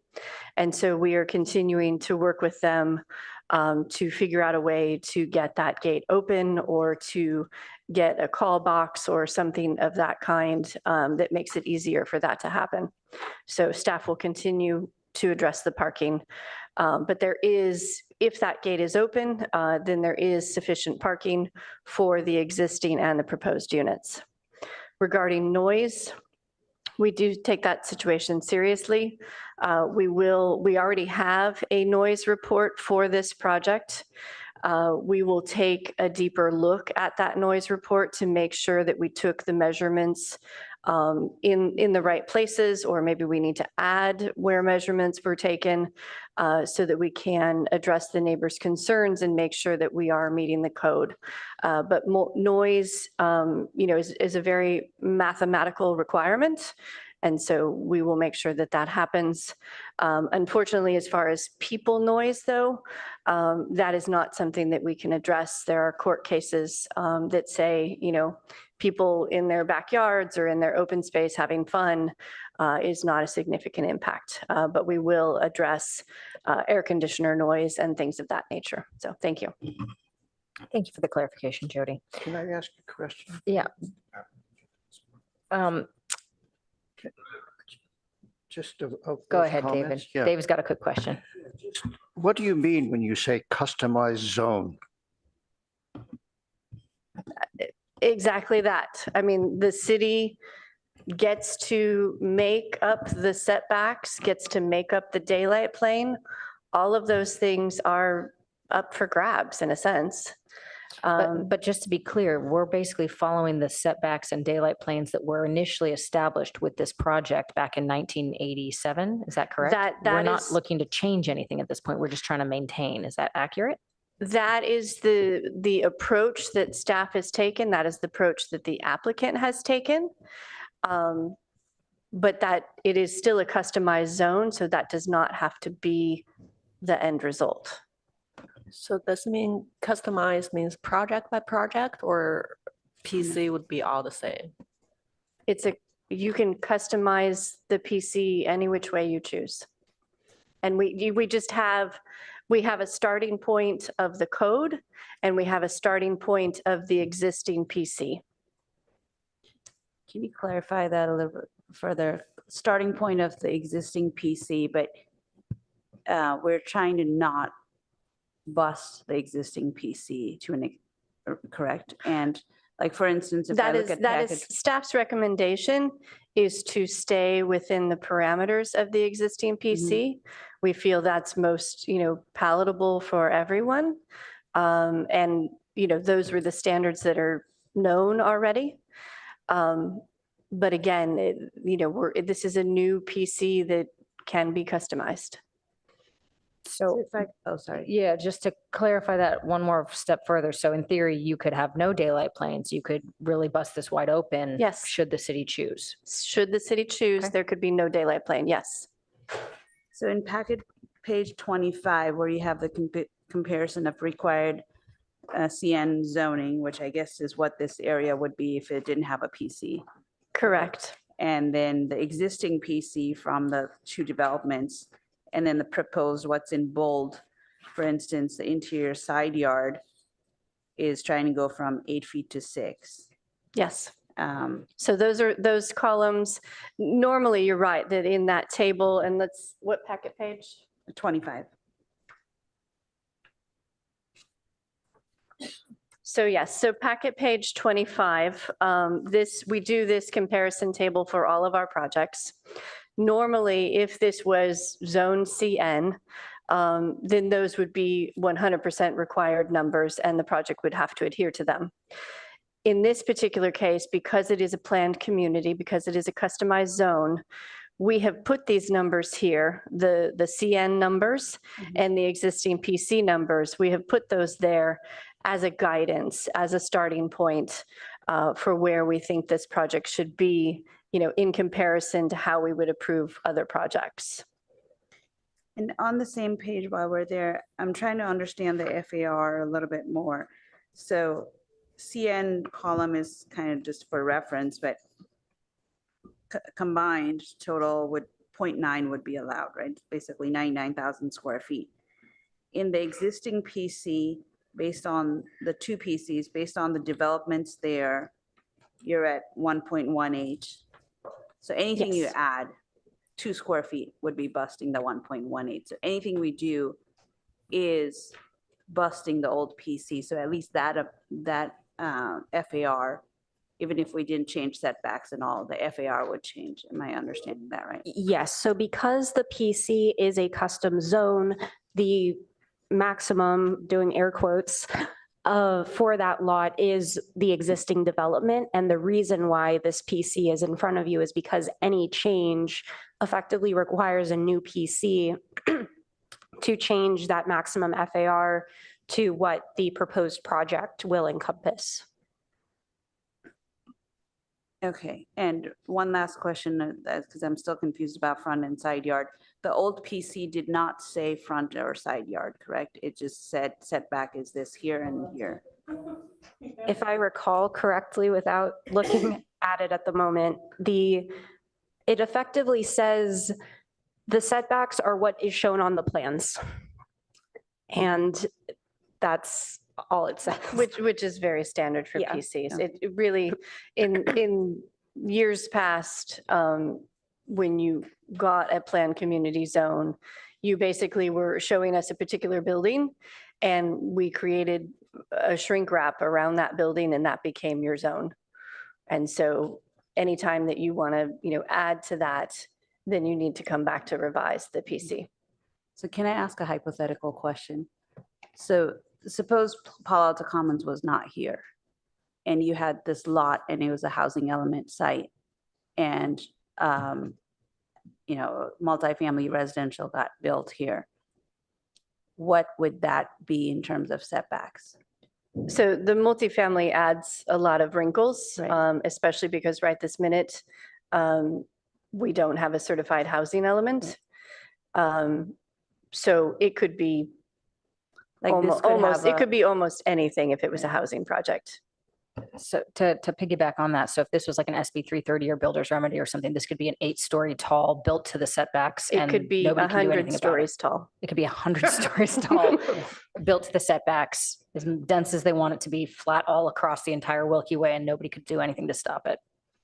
Because the way the California laws are written right now with the SB 330s and builder's remedy. We would have a difficult time, yes. Okay. All right, thank you.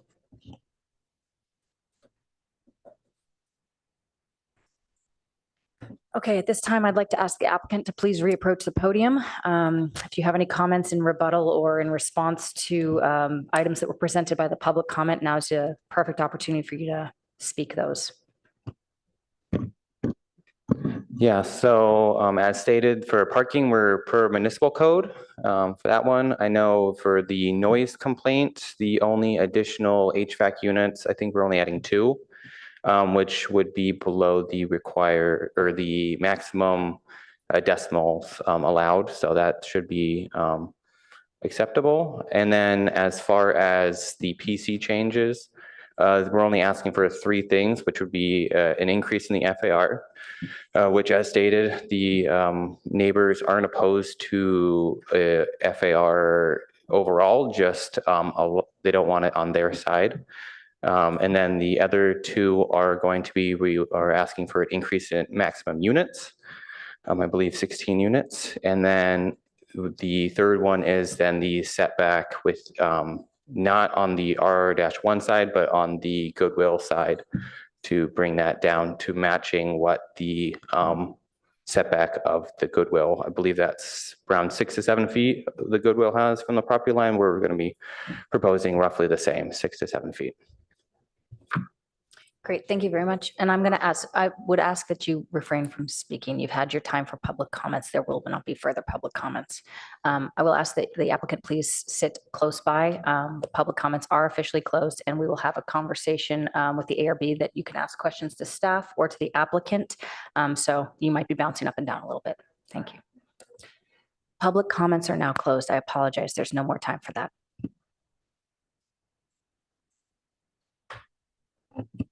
ARB. I'm Steve Sandholz. Oops. I'm sorry, if you've not had a public comment card, we are not accepting public comment. I'm with the applicant. With the applicant. Okay, thank you. So STEVE Sandholz, SANDHOLTZ. I represent the management company.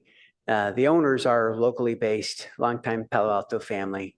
We are, our headquarters in Utah, we operate 16 communities in the state of California. Our entire business is here. We employ 1,400 people in the state and are committed to Palo Alto. Just wanted to add a couple of contextual comments to. Okay. We'll give you 3 things. minutes to speak. Yeah, that's all I need. The neighbors we've had a lot of conversations with them. We understand their concerns. We have made adjustments to our initial plans to try to address some of those concerns. We relocated some of what we had initially planned on expansion units to the other side of the building that does approach the Goodwill site. We also put some units that encroach into the Avant courtyard, moving in that direction to try to eliminate some of the density along the Wilkie Way neighbors. But in no way are we trying to get around any codes or do anything that is contradictory to the guidance and direction we've received from staff.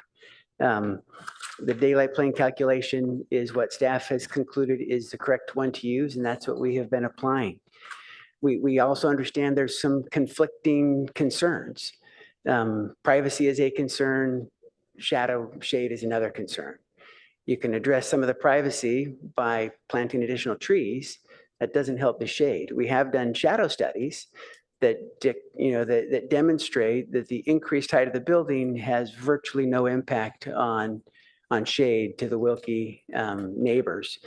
So we're open to talking about that. And if adding trees helps with the privacy issue without exacerbating shade, and that is beneficial to the neighbors, we're absolutely willing to consider that.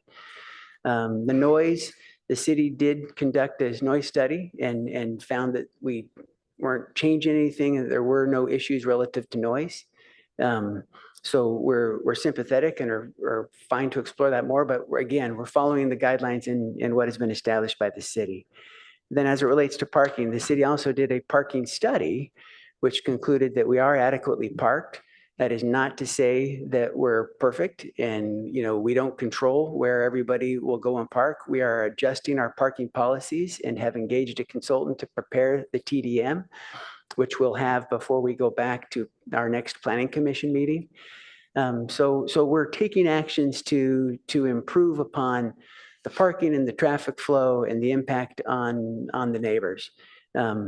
So we are listening. We're trying to do this in a way, from our initial meeting with City Council, they were highly desirable of having additional senior housing units. We know that there's demand. We know that we provide, great care and great service to the 150 plus residents that do live in our combined community at the Avant and Palo Alto Commons. So we're trying to contribute to the city by bringing more quality care for seniors, and we're trying to follow all the guidelines as well. So we're open to your comments, open to working with staff to continue to make this project work. On the nose. Thank you. Thanks. Okay. At this time, we are turning over to the ARB for questions and comments of staff and the applicant. Do you want to take a break? Okay, we're going to take a 5-minute break for whatever you need to take a 5-minute break for. We'll be back at 10:15.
Resuming again in about 1 minute. We're just waiting for the last two board members to come back to the podium.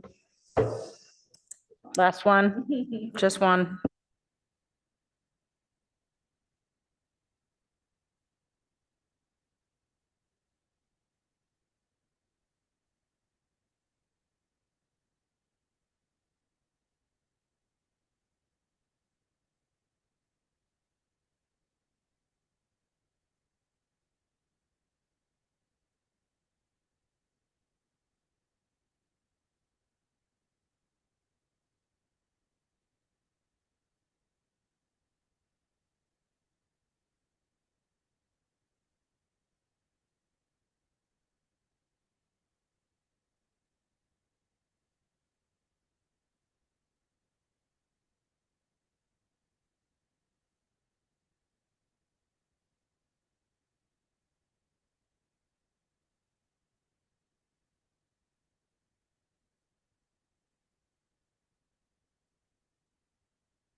All right, now that the full board is back, we will resume the public hearing. I would also like to take a moment to clarify, excuse me, the board has resumed. Thank you.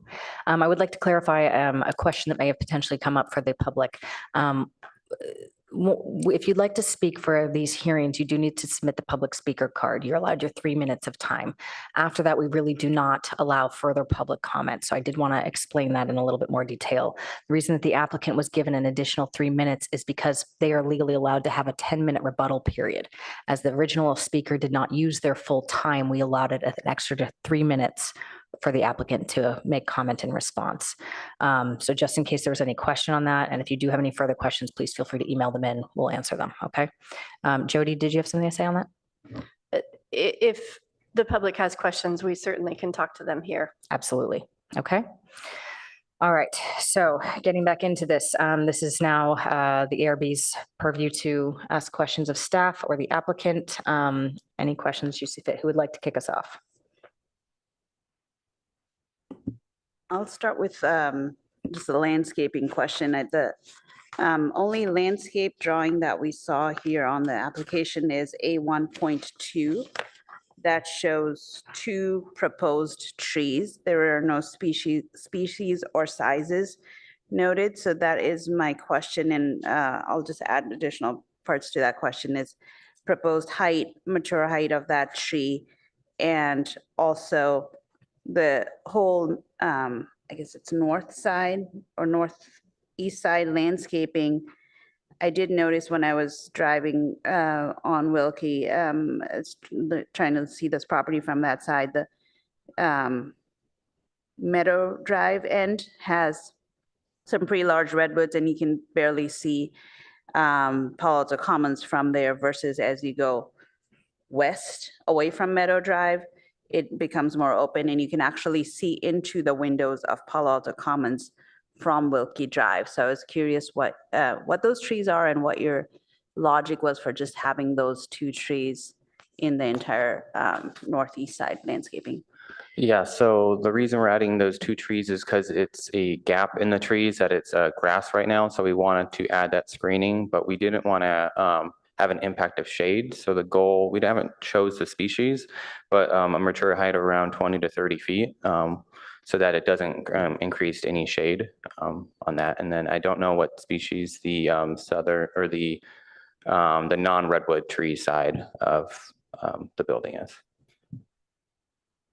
And the second part of my question is there a reason, I know that you're trying to balance shade and screening, but it seems pretty sparse to just add those 2 trees when, the 2/3 of that length seems pretty sparse looking at it from Wilkie side.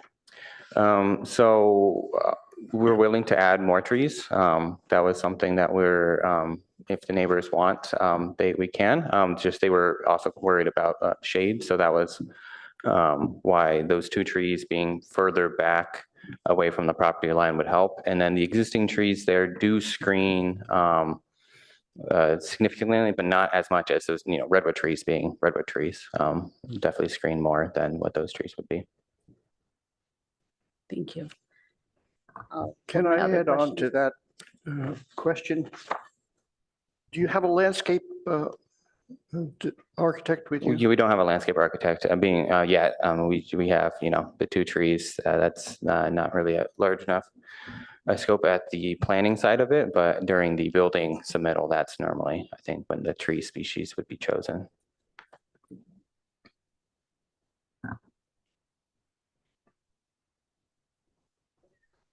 Isn't that required though for planning submittal to have at least an idea of species and approximate size? So again, if it was a brand new building, we would be getting a full landscape plan. Because this is an addition, we can take some lesser requirements, but I think out of this conversation, we're hearing that we need a landscape plan. Okay. I'll have it for the next round then. Yeah. Yeah.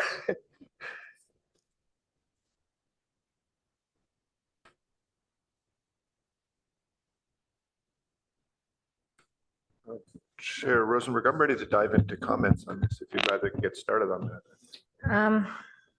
I do have a couple small questions, and I guess it's just mostly for staff. So staff, is there a height limit for this existing building? Again, as a part of the PC, the height limit is the existing height of the existing building. Okay. Is there any sort of height limit for the Wilkie Way houses? Are those required to be single story only, or are those allowed to be built to 2-story residences? I'm sorry if this is a pop quiz. I can quickly double check. I don't believe that. There's no single story overlay on that section Yeah, of but Wilkie. I'll check real quick. We don't believe that there is, but we're going to get confirmation in just a moment when Emily's found it. In terms of the noise, I just want to clarify. So we did get a noise report for this project and the property? Okay. Yes, we do have a noise I believe report. it's in the packet. There was found to be no violations or any code issues based on the noise. That's correct. They did on-site monitoring for, I believe, 72 hours, but we are going to take a closer look at where those monitors were placed on the property. Perfect. And I can confirm that, yeah, there is no single story overlay. So this is typical R1 zoning along Wilkie Way. The height of a potential second story would be regulated through the individual review guidelines. Okay. A follow-up question. Go ahead, sorry. please. A follow-up question on the noise to the applicant. So you mentioned there will be new HVAC system for this building. So is there any proposed location for the new equipment? Yeah, so it's on the roofing plan. I believe it is labeled M7, 7 something. So we're proposing to add 2 units, and we're stepping that back from the building. So it would be at least 50 feet away from the property line. Thank you. And for sorry, while you're still up here, the existing units, do you know about how close they are to the existing property line right now? The existing units, they go up to that 10-foot setback on the first floor, I should say. And those are intended to remain?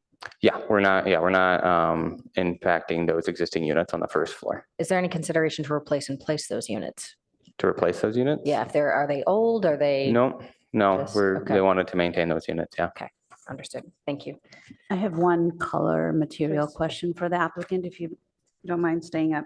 On, I read in the write-up and also see on your elevations that you're proposing areas of sloped roof. Yes. What is that material intended to be? So the sloped roofs, we're proposing asphalt roof shingles to match what all the homes on the R1 side, I believe, have those. And I guess just a quick follow-up on that. The current building has no sloped roof. It's just No. these little pop-out windows would have a tiny bit of slope roof, and then some of the additions. Yeah, Is that right now there's no slope roof. The reason for the slope roof was one of the city staff comments was for fire, you needed a 30-inch parapet, but that couldn't go in the daylight plane. So the asphalt sloped roof pushes the 30 inches back out, so it doesn't go into the daylight plane. So that's why it got added. And as far as balconies are concerned, you're removing some, but you're not adding any, correct? We're not adding any, but we're going to be removing some on the MC wing side of it. Okay. I think that's all my material questions. And I guess one minor thing, I did notice that there's scaffolding there and like looking at the color scheme, is that the maintenance going on right now? Or Yeah, is that part of this painting? So it's maintenance. We had a phase 1 and we finished the original scope, but then we wanted to start on the maintenance of the wood siding. It's rotting right now. So we're doing that, but we're waiting to paint it before we get approval from you guys. Okay. Then one more question for staff. So it appears, just based on the site plans, that the Wilkie Way properties, there's 8 properties sort of directly adjacent to the rear of this Palo Alto Commons property. It also appears that there are 5 of those properties have ADUs on those. Is that accurate? They're labeled as ADUs. I want to know that that's actually what they are. Do we have information on that? I did not specifically Investigate. like file search on the adjacent properties. Sure. But Okay. I believe they are all ADUs. Okay. And I did double check that on my Google Maps, but it's, again, we don't know if it's a garage or a shed or an ADU. So just they're labeled as ADUs, but there might be some questions to whether they're actually ADUs, et cetera. But just for our clarification, ADUs are allowed to be built to 16 feet tall. Is that correct? Single story, but 16 feet tall? Yes. Jody's nodding yes as well. Okay, great. Thank you. Okay, let's start our discussion. The applicant can please sit. Who'd like to take us away? David, you want to get started? No. Not first. Peter? Not first. Oh, Let's let Peter go. I'm happy to go ahead on this.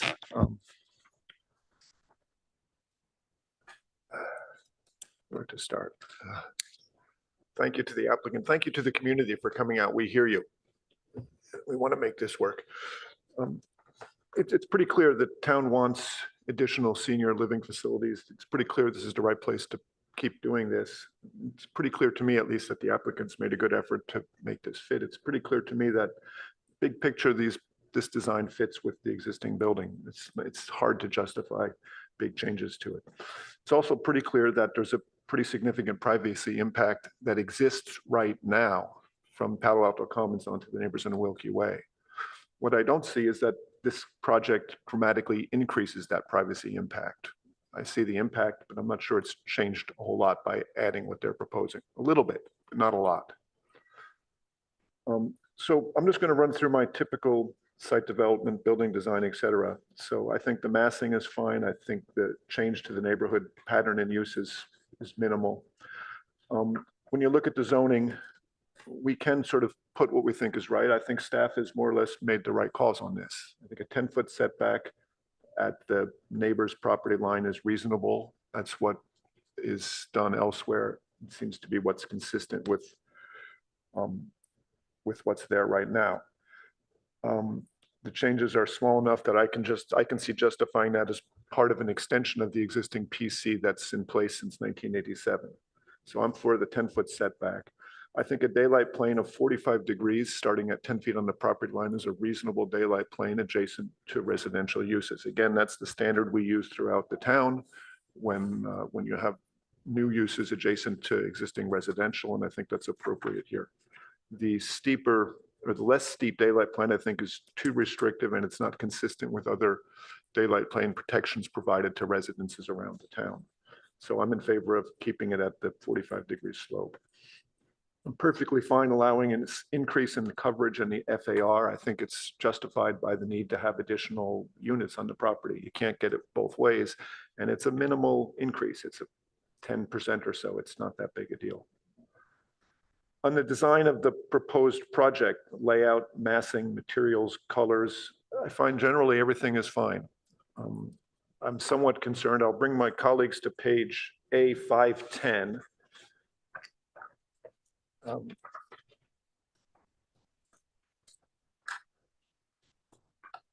If you look at drawing number 5, proposed view 1, in the lowest corner of that drawing is essentially units 312B and 314B. There are 2 new units made on the 3rd floor that are close to the neighbors there. And I think those do have the effect of creating a 3-story facade that's very close to the neighbors. And I think that modifying or eliminating those units would minimize the increase of massing and bulk on the neighbors.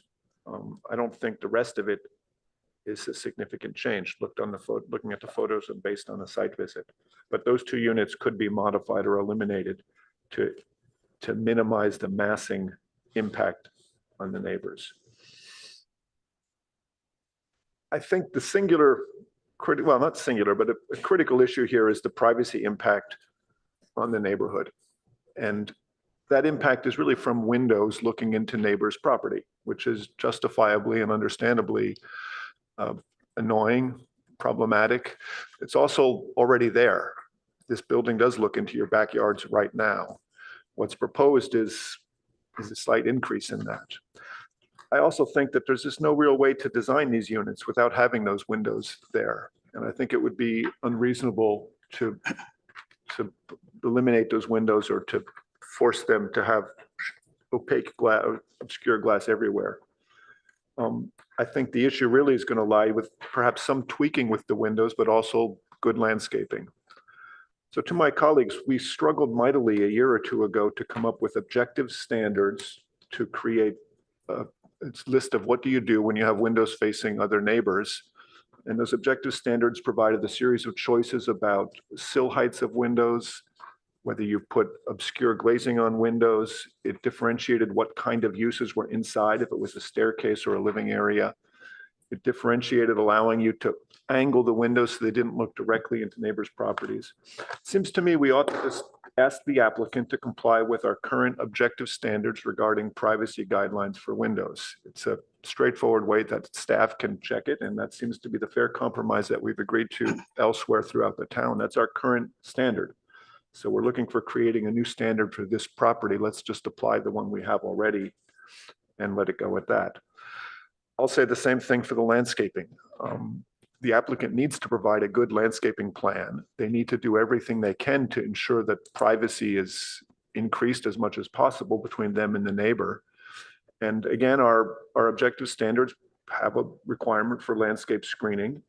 I would say in this case, we also require the applicant to work with the neighbors in the event that the neighbor would prefer smaller landscaping and can document that to the city. That should be fine. But the applicant has the burden of responsibility to provide landscaping that, as much as possible, provides privacy to the neighbors. And that's, again, in our objective standards right now, how we want to do that. We debated quite a bit about the spacing of trees, the size of trees, how close they would be to the property line. We should just apply that standard. Noise is generally something that we just leave to our noise standard. We have to meet a certain decibel requirement at the property line. And that's where my notes right here just said it's not an issue, leave it alone. Listening to the neighbor show a presentation of what's going on at 4 in the morning, it's pretty clear to me that Palo Alto Commons has some sort of HVAC unit with a ventilation output gushing out opposite this fellow's backyard. And that's incredibly annoying. It's not captured in the noise study because they didn't do any tests anywhere near his property. It seems to me, since we're, as staff said, creating our own standards here, we could say something like, not only do they have to meet the noise ordinance, but they cannot have any noise producing equipment in that rear 10-foot setback. That's something that might otherwise be allowed. And then they cannot have anything any ventilation or exhaust things from noise producing equipment into that backyard.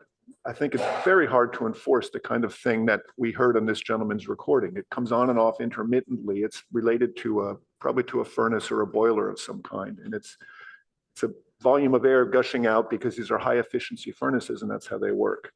We've all experienced this on our projects. Just prohibit having that there and even go so far as to require the applicant to modify the existing situation. That's the price you pay for asking to change it, is to fix past things. And it's not that unreasonable. These are problems you should solve anyway. You could easily bring all the new HVAC stuff to the roof and take care of it there, and it would be a huge service to the neighbors. The gentleman's recording was, I found, very compelling. And that's the least you can do when you're building so close to the neighbors, in my opinion. Then the last issue is the one of parking. And I also had trouble parking when I went out there on a Wednesday morning. And I think there's a definite issue with visitor parking and employee parking, and they're clearly overflowing into the neighborhood. And of course, we should ask for a transportation demand management plan. But I think, again, we're creating a standard. They're asking for an exception or an increase to the PC zoning they have. The fact also should be stated that they have not been in compliance with the original PC. The PC 3775 required a plan for this kind of parking, and it was never enforced, or it's not there. So you have an issue. I think it's fair just to say that they have to provide parking for employees and visitors, either on site or some sort of plan to the planning staff's satisfaction that mitigates or reduces impact on neighborhood parking. Employees shouldn't be parking in front of people's houses on Wilkie Way. It doesn't work that way. You have more units, you're only going to increase the demand. That's not right. So the burden should be on the applicant to demonstrate to the city that the parking situation will be taken care of. So those are my comments. I think we should, just to recap quickly, parking should have some change to require that there's minimal impact. The massing of the building, it's just those 2 units on the top I'd like to see changed. Privacy, we should follow our own objective standards for windows and landscaping. And noise, we should extend some additional protections to the neighbors behind the building. So that's what I think. Thank you. Thank you, Peter. David, you want to go next? Yeah, I can pretty much agree with most of what Peter has said. Privacy and landscaping are two things that sort of go together here. And so I asked the question of, was there a landscape designer? Because clearly there's some possibilities of putting some landscaping, although it's a very tight space back there, adjacent to the fence line that would increase height at that point, to not perhaps be too high to cause great shadow lines in the neighbors' properties, but would effectively create a higher barrier for the private areas on the Wilkie side to the facility here. And I think you really need a landscape plan, and I think we've agreed that that's going to you'll need that for further submission here. So that the landscaping really becomes very critical for privacy. As are the windows in the present scheme. There are some windows facing the Wilkie side, and I think that in this particular case, you may have to change your elevation treatment to something that respects the Wilkie privacy issues by either providing some bays or angling skylights on the roof line, or putting skylights in the roof of those units, or whatever, that your windows simply do not create a privacy issue for the neighbors. That's been requested by just about every neighbor here.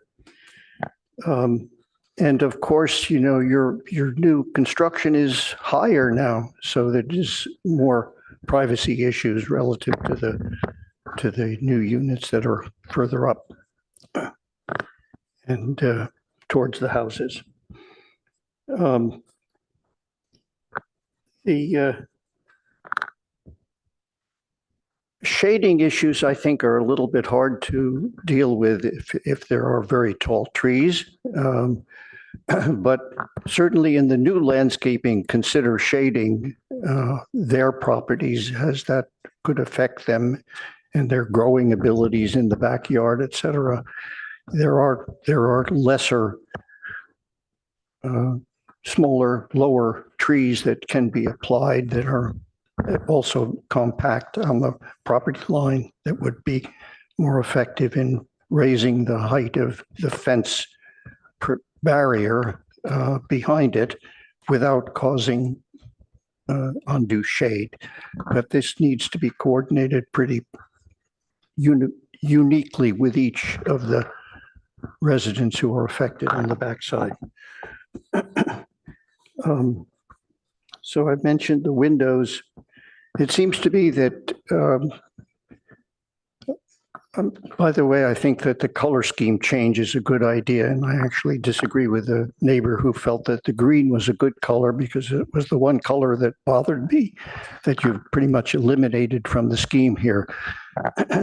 I frankly wish you had been able to show us more directly how the color scheme really worked with a three-dimensional model, because it's really rather difficult to read those drawings as elevations and to note the way in which the colors change and how you've developed that scheme. And you haven't really shown us what that scheme really is because you haven't shown it to us in 3D.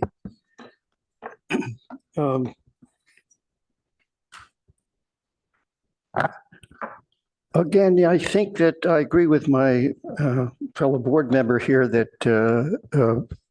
these are the natural places for you to increase the number of dwellings here, and that it is important to make add to this facility to provide for seniors in the community. It's a good place for it. You have all the other facilities there, and just adding the population is going to be a significant improvement for Palo Alto in general. We're all aging. In particular, I am.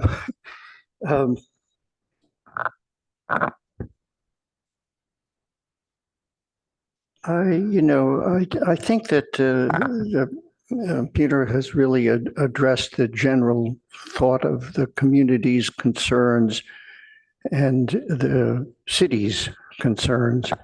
I do agree with the angle of the roof line, which is a significant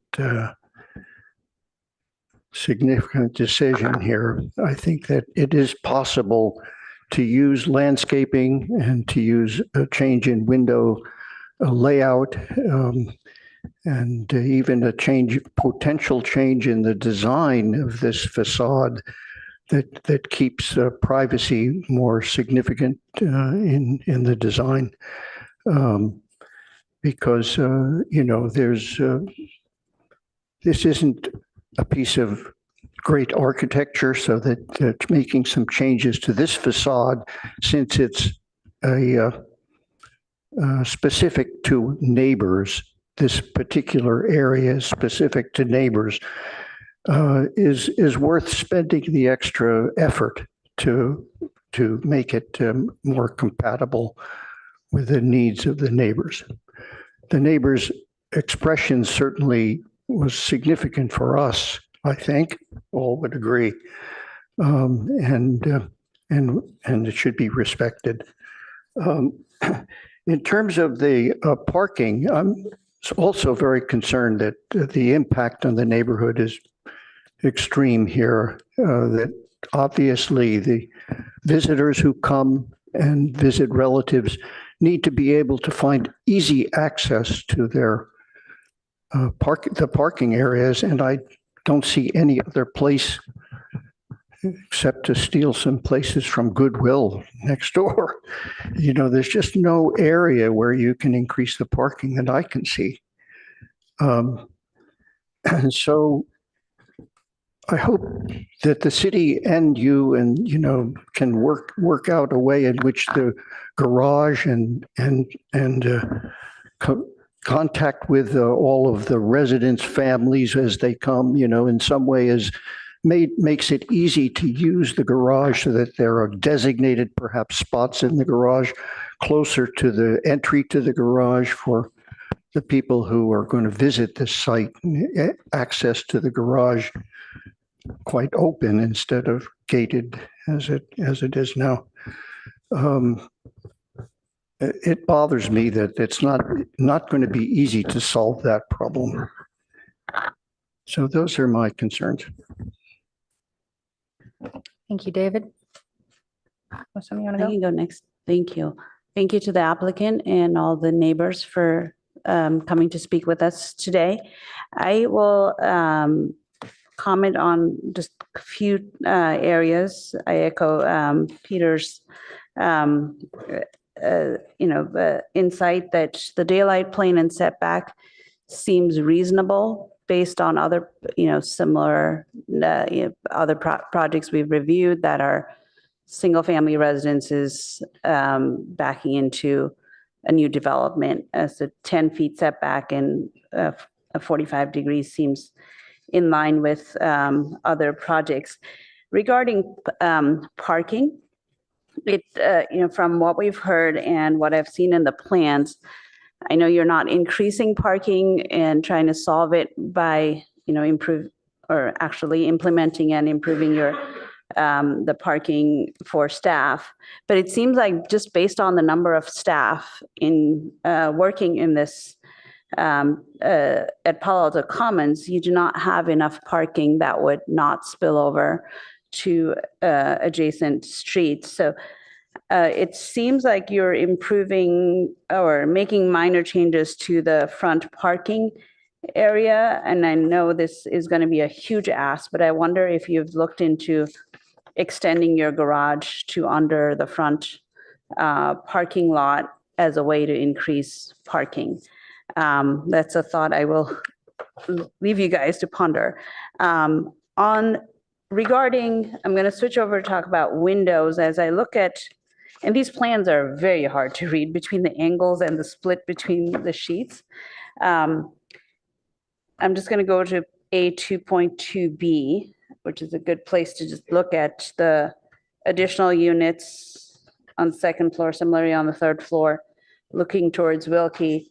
It seems like you have plenty of opportunity to modify the layouts of these units so that your primary windows are on the 45 degrees away from the back fence towards Wilkie instead of being, parallel to the Wilkie fence. For instance, that upper left, the unit plan that's on the top of the page, if you reorganize to have, bathrooms or even the kitchen on that wall and not have a window, but have windows on the other sides, I think it would go a long way, not just for the neighbors, but really like when I was walking on Wilkie, looking back towards Palo Alto Commons, plenty of the units are so exposed towards Wilkie. It's not just about privacy of the residents at on Wilkie Street, but also residents at Palo Alto Commons. I think your units would be greatly improved if you don't have windows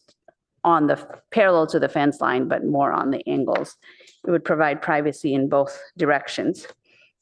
My third and last point is on the section. It's on sheet 5.7 that have to do with daylight planes. And with this, I want to make 2 points. One is, obviously, we've said it many times, you need to develop a landscape plan, have tree species of planting that you're going to have.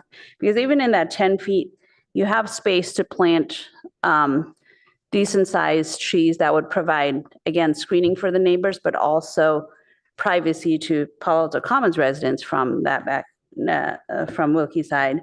So looking at that section where you have the second floor residents having even, mature height of 16 to 20 feet trees will give you privacy in both directions. I really urge you to look into that further. And in that same section, where you have the little sloped roof, I slightly disagree with you, David, on that one.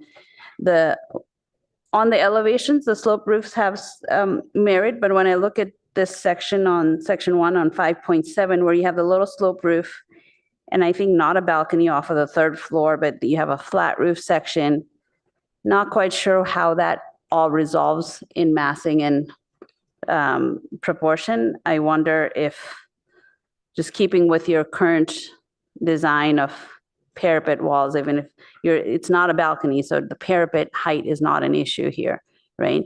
So I think working with the language of the buildings you already have, instead of adding a tiny bit of partial mansard type roof, doesn't seem to really add to the building look. So that's it for my comments. Thank you again. Thank you. Yangshi? Sure. All right. Thank you so much for everyone coming here this morning. Actually, I have to say I have the mixed feeling of this project. Before I came to this meeting, I thought that the applicant did really a great job to angle all those units not facing the neighbors directly, and also to fill in all those pockets wherever they can fit in all the unit. I thought it's great design, and the material selected is really careful. But after I hear the neighbors' comments and what they're concerned about, and also especially the images that show how it looks like from their neighbors, from their backyard, I'm like, oh yeah, I feel sad about them, because the third floor, all those additional units adding to their backyard is not only provide the privacy issue, but also when you standing in their backyard, it also has the visual impact to the neighbors.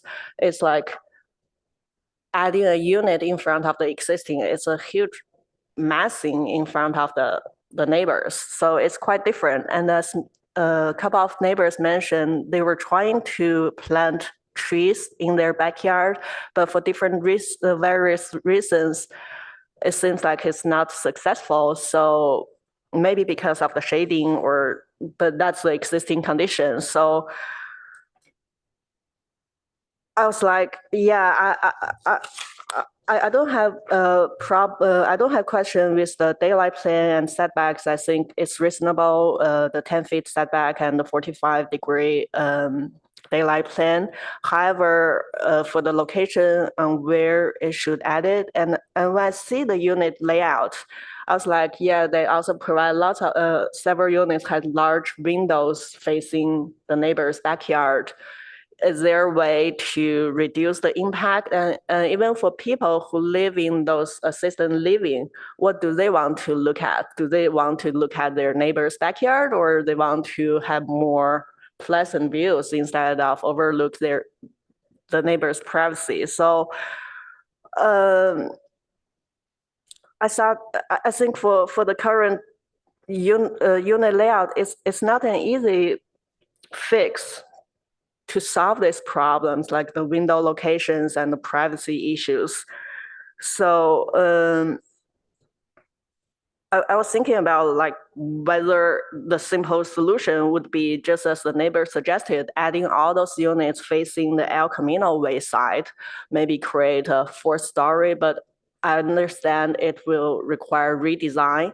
However, cost-wise, it might not cost, it might, to some extent, it might save some money, because as we all know, adding additions here and there, it's not easy. It takes lots of efforts, and also it will impact the people who live in there. However, if you just focus on one single area and adding an addition floor, the entire floor on top of the existing, it might reduce the cost and also the impact to the tenants here. So yeah, I just feel I have really mixed feeling about it. I appreciate the shadow studies that you provided, and I can see that based on the shadow study, it seems like there is no much increase to the neighbors. However, if I assume I'm the one who living in those Wilkie Way residents, I feel it's a big visual impact and privacy issues for me. That's my comments. Thank you. Thank you, Board Member Chen. That definitely was an idea that had not been discussed and was interesting, right? Is the concept that we don't have a height limit, so could a 4th-story be a possible addition? And I don't really have an answer for that, but I do think that is a worthwhile consideration for the applicant to have in their brain space. I'm glad you brought that up. This project is sort of a rock and a hard place. There's a lot of things that I see about this project. I live in the neighborhood, actually. I'm not so far away. And I drive down this road every day, drive past Wilkie Way every day. I I have family that's lived in this neighborhood for many, many years. You know, my property, we grew up on an apricot orchard, and now I have two next door neighbors that were never there before. So I understand how it goes to be from living next to a very nice space to having suddenly major impact. I do feel that on a very personal level. The things I would sort of encourage people to understand is that there's a lot of really nicely done things about this property. The fact that it's not straight across the entire back way. I mean, the angles actually create a lot of privacy and a lot of sort of relief from what could be an otherwise very imposing building if this was built straight across the back. That being said, you guys have gotten used to a certain standard of living, a certain amount of privacy, a certain amount of open space. And we would like to do our best to not overly negatively impact that. I do feel that the existing conditions being applied is appropriate. The existing setback of 10 feet is appropriate. And if anything, it's actually a little better than, again, the 6 foot that it could be. The 45-degree daylight plane is appropriate, especially when you factor in the idea that this building is, again, not running straight along that back property line, which it could. These angles are really giving you guys a lot more benefit than is otherwise noted. On that note, with the angles, it appears to be when I did my rough count, and hopefully this is close, it looked like there was 8 units that had direct facing windows to the back. And I'm talking not at that 45-degree angle, those windows are facing back. Of those 8 units, I was able to count 2 that Board Member Adcock had brought up where you could potentially flip those around with relative ease. The other ones definitely seemed a little bit more pinched, where I'm not sure how you'd rework them in the same way. But getting those windows off the flat faces and onto the angles will provide a lot more privacy for the neighbors. I also wanted to address Board Member Balte's comment in this, basically the northernmost units, if I'm reading that correctly, this up here. Yes. Okay, so the northernmost units that are being proposed, those do seem to have the most visual impact for the neighbors. Am I truly opposed to it? No, I feel that it's, again, it's angled. The second story comes to the property line. The third story really is set back farther from the property line. So I did want to address that my concern with that massing maybe not as strong as yours, but I understand what you mean there. 3-story single piece. This says 2-story addition and 3-story. Yeah, so, but that third story is here. And then the second story is here. No, but there's 3 stories on top right in that corner. Right here, right. Whichever one it is. It's hard to read. Agreed. On that note, we would also ask that maybe we get a few more zoom-ins of the site plan for next time so that we can really understand on your site plan. When you have the zoomed in ones on A2, the A2 series, please show the neighbors. We want to see their ADUs. We want to see their property lines. We want to see any other features that might be relevant in relationship to how these units are, because we really want to evaluate how this is impacting them. I'm a little underwhelmed by the landscaping plan in terms of the 2 trees seems really minimal at best. And I would like to see the full landscaping plan, as my other board members have mentioned. On that note, I would like, when that does come back to us, I would appreciate knowing that you've had the input from the neighbors. As we've heard from the neighbors, some of them want more screening. Some of them don't want so much. We really would like that to be considered on a case-by-case basis. We understand that is a big ask, but it seems very reasonable in the context of what this project is. For example, I might be a person that would want 20-foot oleander so I can't see anybody. Somebody else might just want 2 big redwoods, something like that. Somebody might just want something shorter. I do also want to go back to the neighbors. A lot of these properties do have ADUs in the back, right? 17 feet tall. All of your properties are allowed to be built up to 2 stories. At some point along the line, when you're going from a 2-story to a 3-story building, we consider that a very reasonable transition in terms of height. So you're not going from a single story that's required to say single story to a 4-story building. That's when we start to have negative impact. And that's when we start to have issues with the transition of scale and mass. This is single-story units that are allowed to be built, or single-story residences that would be allowed to be built up to 2 stories should they choose, right next to a 3-story building. Okay, so I do want to point that out. On the subject of noise, I appreciated the audio play of the noise, and I seem to have proved your point for you when I asked to stop the meeting because I could not hear you. Noise is a significant concern. I do support Board Member Balte's comment that we could keep any noise producing equipment out of that 10-foot setback. I feel that that's reasonable. I would also like to make sure that, as the staff had mentioned, those noise studies will be updated and context reevaluated. While I appreciate the noise being played, at the same time, as a scientist, you would know that we don't have the full information. We don't know where it was, what the decibels were, from what distance it was measured, and all this is mathematical. And so we will follow the math on that, and I appreciate that we're going to get a little bit more information on that. On that noise note, it seemed that nobody brought up sort of triple pane windows or anything like that for the applicant. It doesn't seem to be that the noise issue is between the units and the neighbors. It really seems to be between the mechanical equipment and the neighbors. So on that note, I'm not going to push for any sort of triple pane glazing or anything like that. I assume that the elderly are not super noisy unless maybe their TV needs to be a little louder than normal. But I don't think that they're having wild parties until the wee hours of the night. So I have no intention of requiring extra noise mitigation from the property at this time. Well, maybe David does. We don't know. Final comments. The parking, absolutely. Every board member has touched on this. This parking needs to be handled. I think it's wildly inappropriate that a staff of 200 people are parking on the neighbors' units. It's unacceptable. These people live there. This is their home. Having people park their cars and walk to work around the corner, parking needs to be addressed. We leave that in your capable hands to address it, but it needs to be addressed.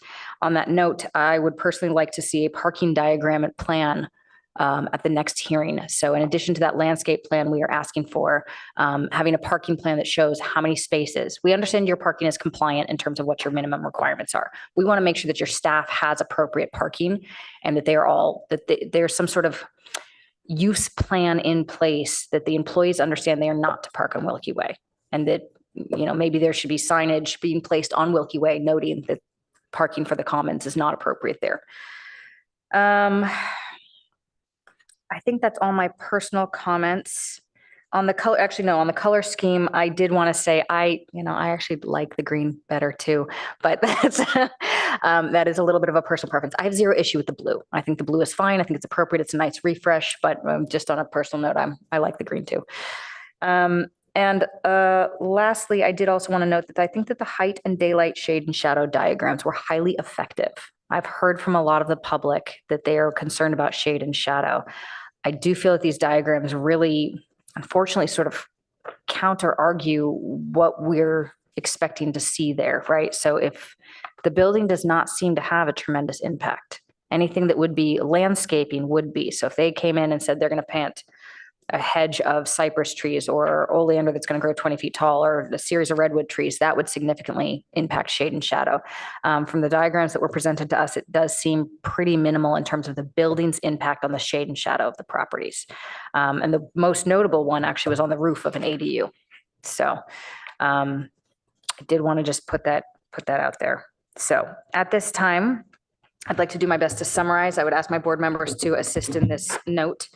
Can I? Please. I wanted to address something the public brought up and Board Member Chen did about the possibility of building on the El Camino Way side of the project.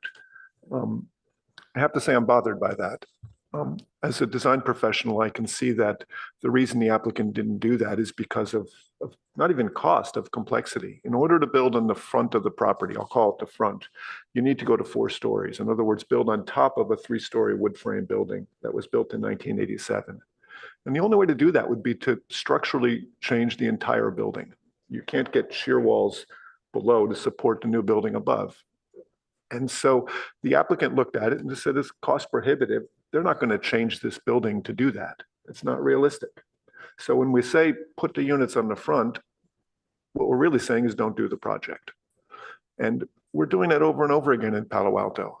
And that's not achieving the overriding goals that we have in this town of increasing density, of increasing places for people of all walks of life to live. And we need to be cognizant of that. It seems like a simple request, and to a layperson, perhaps it is.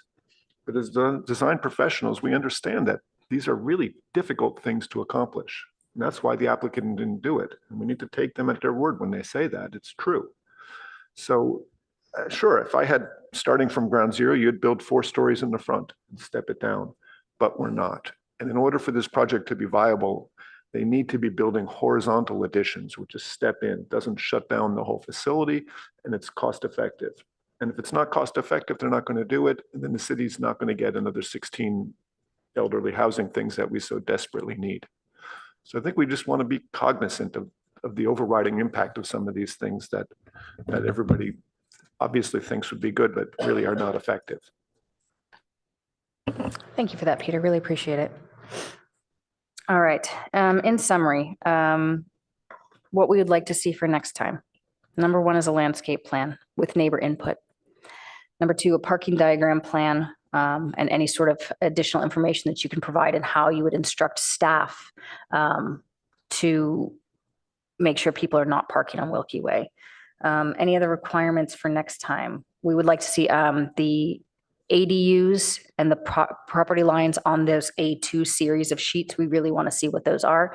I would like a better count of which windows are flat facing towards the neighbors and how you intend to mitigate privacy, whether that's frosting a portion of it. And again, like Peter had said, we've got some standards that you can refer to. We'd like to hear your thoughts on it and how you intend to help with the privacy issues. Board Member Adcock, you had I something want to to add. add one item related to parking, is that, in your current parking plan or garage plan, assignments of which ones are staff parking, how that relates to the number of staff that you have and projected, at least for the next 5 years, 10 years, at least 5 years of, what is the ratio of staff versus parking spaces, and how are the rest of the staff getting there? Is it required carpool, biking, what have you? But we really need to address parking in neighboring streets impact from this project. Thank you. Yeah, I have suggest that, somehow or other you look perhaps off-site, if there's places where parking is possible off-site, an arrangement for rental of parking as you need extra services for the facility. The site is just, that's it, that's all the parking that you're going to get on site. And it's just obviously not sufficient. So look for off-site possibilities that could answer some of that. I'd like to echo what David is saying and bring to everybody's attention. We recently reviewed and approved an addition to the Castilleja School in Palo Alto. And it was a similar situation, a fairly large increase to an existing use, which was permitted under very old zoning in the middle of an intensely developed residential neighborhood. There were a lot of parking questions. We required through the TDM program that employees park off-site, that students come from off-site, with the applicant providing transportation back and forth. It's a reasonable requirement. We should not be shy of asking them to do that for the entire facility and considering it that way. It's the entire package we're looking at, and they have to mitigate this problem. Thank you, Peter. And then the fourth item that I have for next time is the noise studies that will be partially on staff to review. And we would like to get better understanding of where the noise is coming from, which equipment pieces are causing noise, how the decibels are being rated at 10 feet from so basically at the property line from the units. And I would also like to see sort of a more thorough diagram of the new proposed units. We want to understand where they sit on the roof, how far from the neighbors, what their decibels are as well. While I appreciate that they are on the roof and in the sort of the middle of the property, we still want to have a significant understanding of that and make sure they're not directionally pointed straight at the neighbors. So if you can turn it sideways, great. We really want to understand where that noise is going to travel to. Okay. Do you have any questions for the board at this time? Okay. Anything else that anyone would like to add? I'm just wondering where that noise is coming from, because, there's only one person really talked about that issue as being a severe issue. And so how do we know? It might be more adjacent to their property. So it might be one of those that it's more localized, but it seems to me that the systems that are being used these days are much quieter, rooftop, fairly quiet units that supply vertically down and they're back from the edge of the roof, and they shouldn't really be that noisy from my experience. And to also be clear for the applicant, the location of these units will be important, especially if the ARB does choose to formally decide that you need to really keep it out of that 10-foot setback. So we'd like to know where they are, how old they are, and the decibels. Because if they do need to be replaced in the next few years, there's much quieter versions on the market, things like that. So that sort of information is really what we're going to be looking for at the next hearing. Is it clear then that we're talking about existing conditions as well as new things? Correct. And so staff, we're asking them as a condition of getting the new building approved that they modify existing noise producing equipment. If needed by the noise reports, right? We're not looking to overreach beyond what the math shows for what's allowed at certain points, right? The audio sound was very compelling, but we need to know where it was taken, how far away. If it's at 4 o'clock in the morning, if the noise guys go out there and it's 2 o'clock in the afternoon and this noise is not present, they need to be there when it is present. You saw the photograph from the gentleman. There's an outlet on the side of the building facing his yard. You can see the grass has all been killed where that comes out because it's got hydrochloric acid in that fume coming out. It's pretty clear what's going on and what needs to be changed. And my guess is if you just spoke to them, they would have done it for you. But that's what we should be requiring. Yes. Agreed. Okay. Can I say, Kendra, I don't want to Please. keep hammering on this, but we've not given them clear guidance on how to achieve privacy. We've all talked about angling windows, fewer things get a count. That's why I proposed if they follow our objective standards for privacy regarding landscaping and window placement, we will accept it. I think we should give them clear guidance, what the rule is. I think that's the only guidance that we can say, but I support doing that. I would agree with that. I do also feel that based on the counts, really, we are talking about sort of 8 units of windows, right? It's not all of them. It's not the angled ones that are farther back, anything that's farther than 20 feet from the property line. I do not think is of a concern. Well, it really is predominantly those flat facing, close as possible. Were I the windows. designer, I would be taking board member Adcock's suggestion. I'm at my desk and she's looking over my shoulder. Yeah, put the big window on the 45-degree wall, then you meet the privacy angling guidelines so you can keep the window without the obscure glass. Right. The guidelines will force them to do these things. All we really need to do is let them hear that meet those guidelines and we're happy. But right now we haven't made that clear statement and I think we should.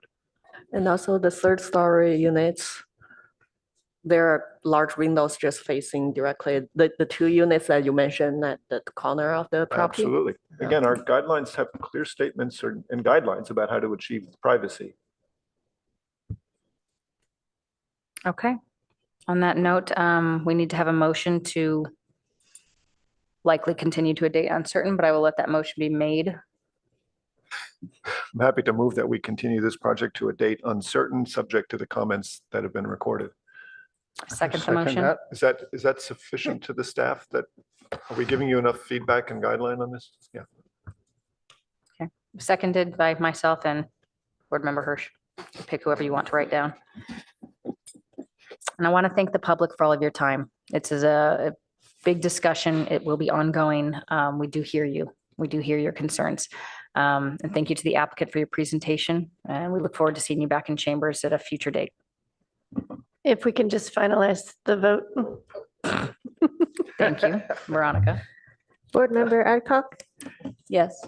Board Member or Vice Chair Chen, Yes. Board Member Hirsch, Yes. Board Member Balti, Yes. Chair Rosenberg, Yes, motion carries 5-0. thank you all. We'll take one more 5-minute break, and then we have one more item on the agenda. So let's meet back at, do you guys want to meet back at 11:20 or 11:25? 10 minutes? 20 is fine? Okay, 11:20, 5-minute break. Thank you.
The gavel.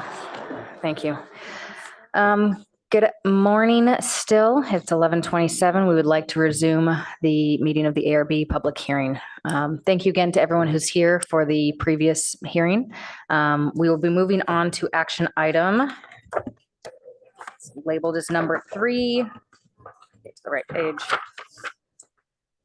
Study session. This is a study session to review the draft ordinances updating lighting standards, Palo Alto Municipal Code and section 18.40.250 and introducing bird safe design standards, PAMC, section 18.40.280.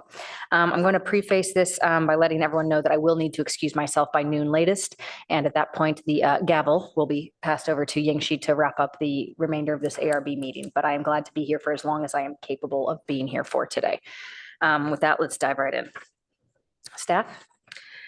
Good morning, Chair, Vice Chair, board members. My name is Kelly Cha, project planner for the study session item, draft dark sky and bird safe design ordinances. Next, please. As you may already know, this item is one of the City Council's priorities this year. And the bird safe design ordinance effort is also an implementation of a comprehensive plan policy. And there was a preliminary discussion back in February. Staff brought this information and we had a brief discussion. Next, please. For the dark sky ordinance, staff identified an existing section in the code on exterior lighting standards and decided to update that section. Essentially, this effort will repeal the existing section and which will be replaced with new standards once adopted. The general purpose and intent of this effort is to align with the dark sky principles to reduce light pollution. Next, please. And I'll go through briefly on the draft ordinance itself. The draft ordinance currently requires applying the standards to all new construction and any exterior modifications that require a planning application or approval. The exterior lighting will be required to be shielded and kept at 3,000 Kelvin. Next, please. In addition to shielding lights, shielded lighting, the ordinance requires an exterior lighting to be extinguished by 10 p.m. with the motion sensor activation permitted after 10 p.m. with the maximum sensor duration of 10 minutes. The ordinance also includes special provisions for special purpose lightings that includes security lighting, outdoor recreational facilities, service station lighting, as well as string lighting. Next, please. Bird safe design standards. We're introducing new section to the code that's 184280, and these new bird safe design standards will be applicable to all new. Next, please. All new construction and any exterior modification similar to the proposal in lighting standards. But staff included some exemptions, including historic structures and some retail storefronts, 100% affordable housing projects, as well as single-family homes outside of the bird-sensitive area. Bird-sensitive area is generally defined as 300 feet buffered from creeks and watercourses and some open spaces and parks that are larger than 1 acre. And so the bird safe treatments, staff for those applicable projects, ordinance requires one of the following, at least one of the following bird safe treatments to be installed. So the options are fenestration and glazing and exterior features and or threat vector of 15 or less. And if you go to the next one, we have some of those examples shown here. That's showing the 2x2 example with dots. That's one of the fenestration and glazing option. If you go to the next, this is the line option that we have in a draft, and that's an example of how it has been implemented. And the next slide shows some of the exterior features, shutters, metal slats, and things like that can be implemented. I also have a handout of a PDF document that I can share later that shows some of the materials and threat factors associated with that. So if we can go back to, sorry, yes, one before that one. The one before that one, yeah. So these bird safe treatments, they would have to be applied no less than 90% of the facade. If it is from grade to the 40 feet of the building, and then anything above 40 feet, we're asking for 60% to be implemented. This is consistent with the Cal Green standards. They had a bird deterrent pilot program, which I believe the board also looked at for NBCAP purposes. But so we're implementing consistent standards here. Can we go a couple of slides after the examples? Thank you. So that summarizes the draft ordinance as of now. And we would like to have some sort of, we have a few discussion items. And so for both ordinances, staff would like to discuss the applicability. Currently, the ordinance, both ordinance apply to all new construction and any exterior modification that requires a planning application or approval. So that latter part was added because we were a little bit concerned with the burden that might be put on some property owners who would like to have a smaller alterations to their homes or properties. But we're also considering adding or replacing that with substantial remodel. We currently have in the code substantial remodel definition that's basically taking the exterior, linear exterior wall measurement and 50% of new or 50% of modified or 50% of the roofing. If they're modified, that's considered substantial remodel. So we thought that might be, since there's already some sort of a threshold established in the code, we thought we could use that threshold for this particular ordinance as well. But it might not be as feasible as for the, because it's basically applying to entire city. And we just wanted to kind of have a discussion that if that might be feasible. If not, we can look at other definitions like substantial improvements, which has 50% of the market value, and substantial structural alteration, which has a 30% of the total floor area and roof area. We're just giving you some examples to show you some of the percentage thresholds that we can use. But this is something that we would like to definitely discuss and finalize before we go to the next step. Next one is an exemption for bird safe design. We currently have a single family homes outside of bird sensitive area as an exemption. So when staff went back for more research, we had more research and also some conversations with retailers, suppliers, and architects, some of the architects and designers, and we have found out there are some limitations on availability of the products for single family homes or smaller scale projects. And also, obviously there's some additional costs related to those products as well. So we went into some additional research in other cities and found additional ways to maybe exempt or change the applicability so that we can relieve some of those burdens. And the other options are height thresholds. So we currently have location requirements that anything between 0 and 40, we require 90% of the bird safe treatment. And then above 40, we have 60%. Berkeley actually starts at 35 and then goes up, I believe, maximum of 75. And that essentially exempts some of the single family homes as well as some of the lower density residential buildings like duplex, triplex, fourplexes. And their reasoning behind it was similar. They talked to local retailers and suppliers and found out that some of those retailers weren't even aware of bird treated glasses. And if they did have some, it was, you had to order from the suppliers, which takes time. And for suppliers' perspective, it might not be cost effective for smaller scale projects. So they've decided that they start at 35 feet, then it would relieve the requirements from some other residential buildings and most of the single family homes. And San Francisco has an exemption for residential. Anything below 45 feet, they're exempt.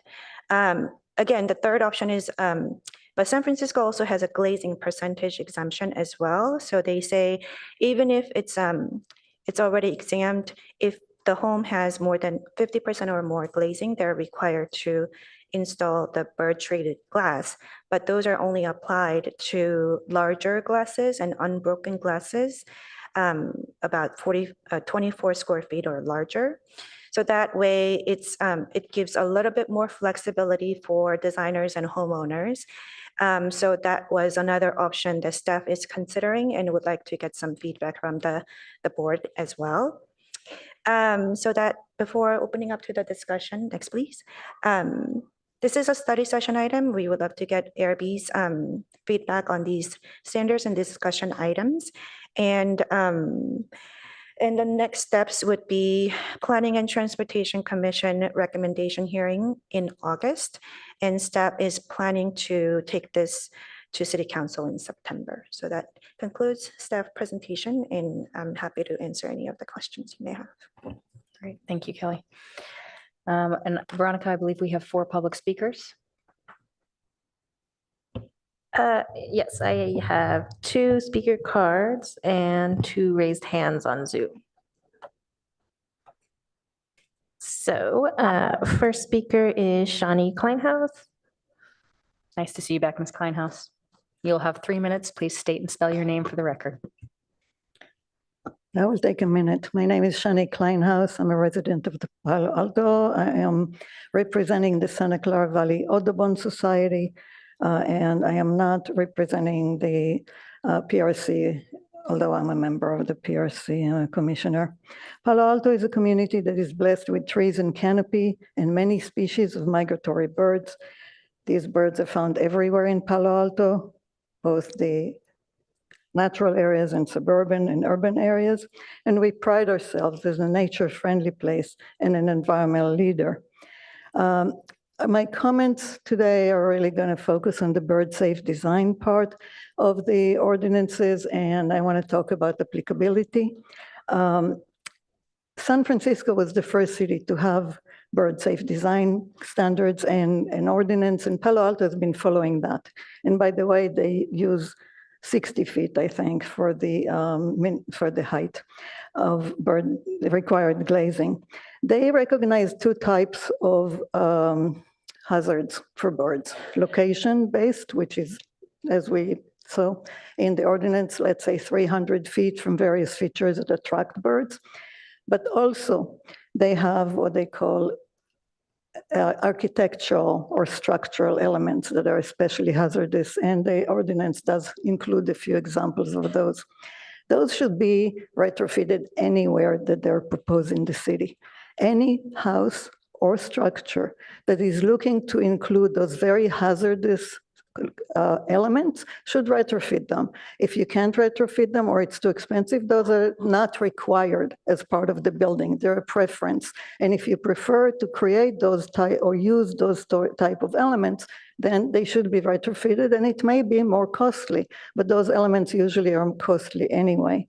So that is one thing. It should be really for the hazard, it should be citywide, if not. And then the other thing is almost all the other cities apply bird safety requirements to all but residential construction. So Mountain View, for example, any building that is not a single residence home, including multi-use buildings or that are larger than 10,000 square feet, would require retrofitting and would have to abide by the guidelines that they produce. I think it's the same in Cupertino and other cities where they say, okay, homes, maybe, yes, there is a problem finding the right types of materials, but if it's not a home, it should be retrofitted no matter where it is in the city. So it should be citywide.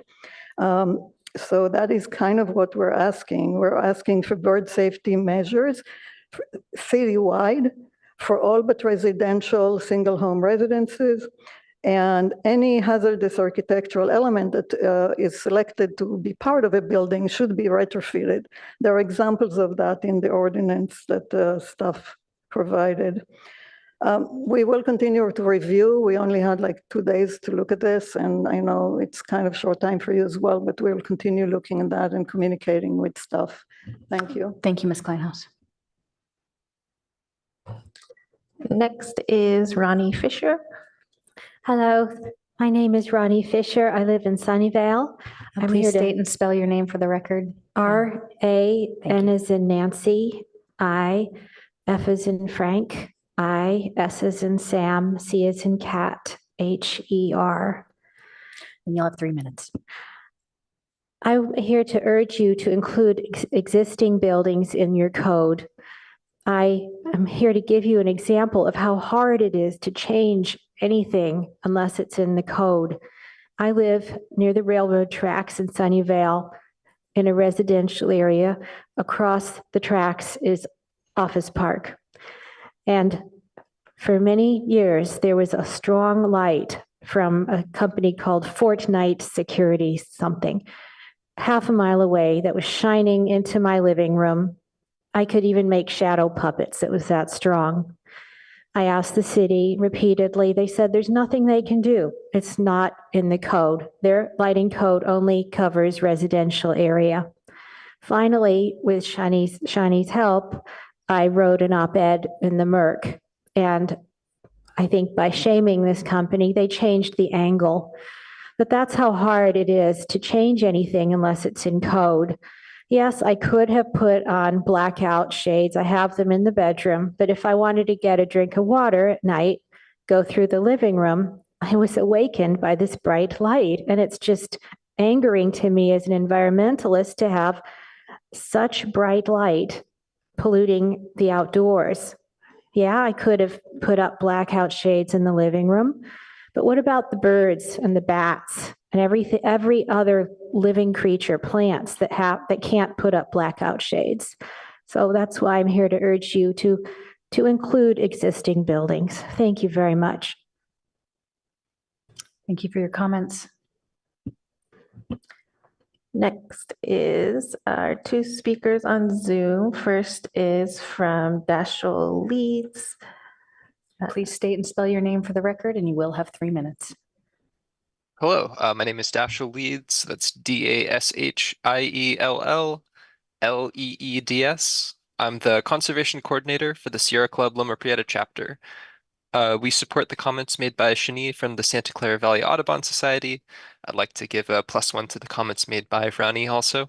And we support those comments to expand the applicability of the bird safe design standards and dark sky standards.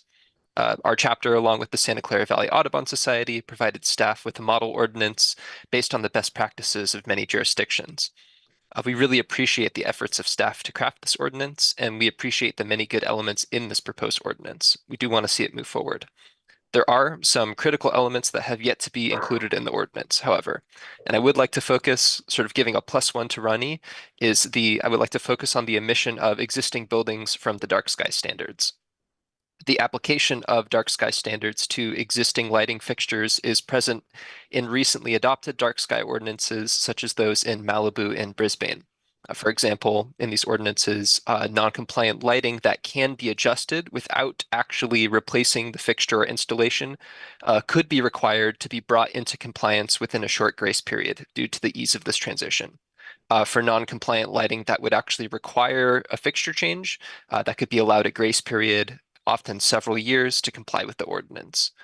Palo Alto should and could address this existing lighting to allow neighbors that suffer from light pollution to address this issue through code enforcement if that's needed.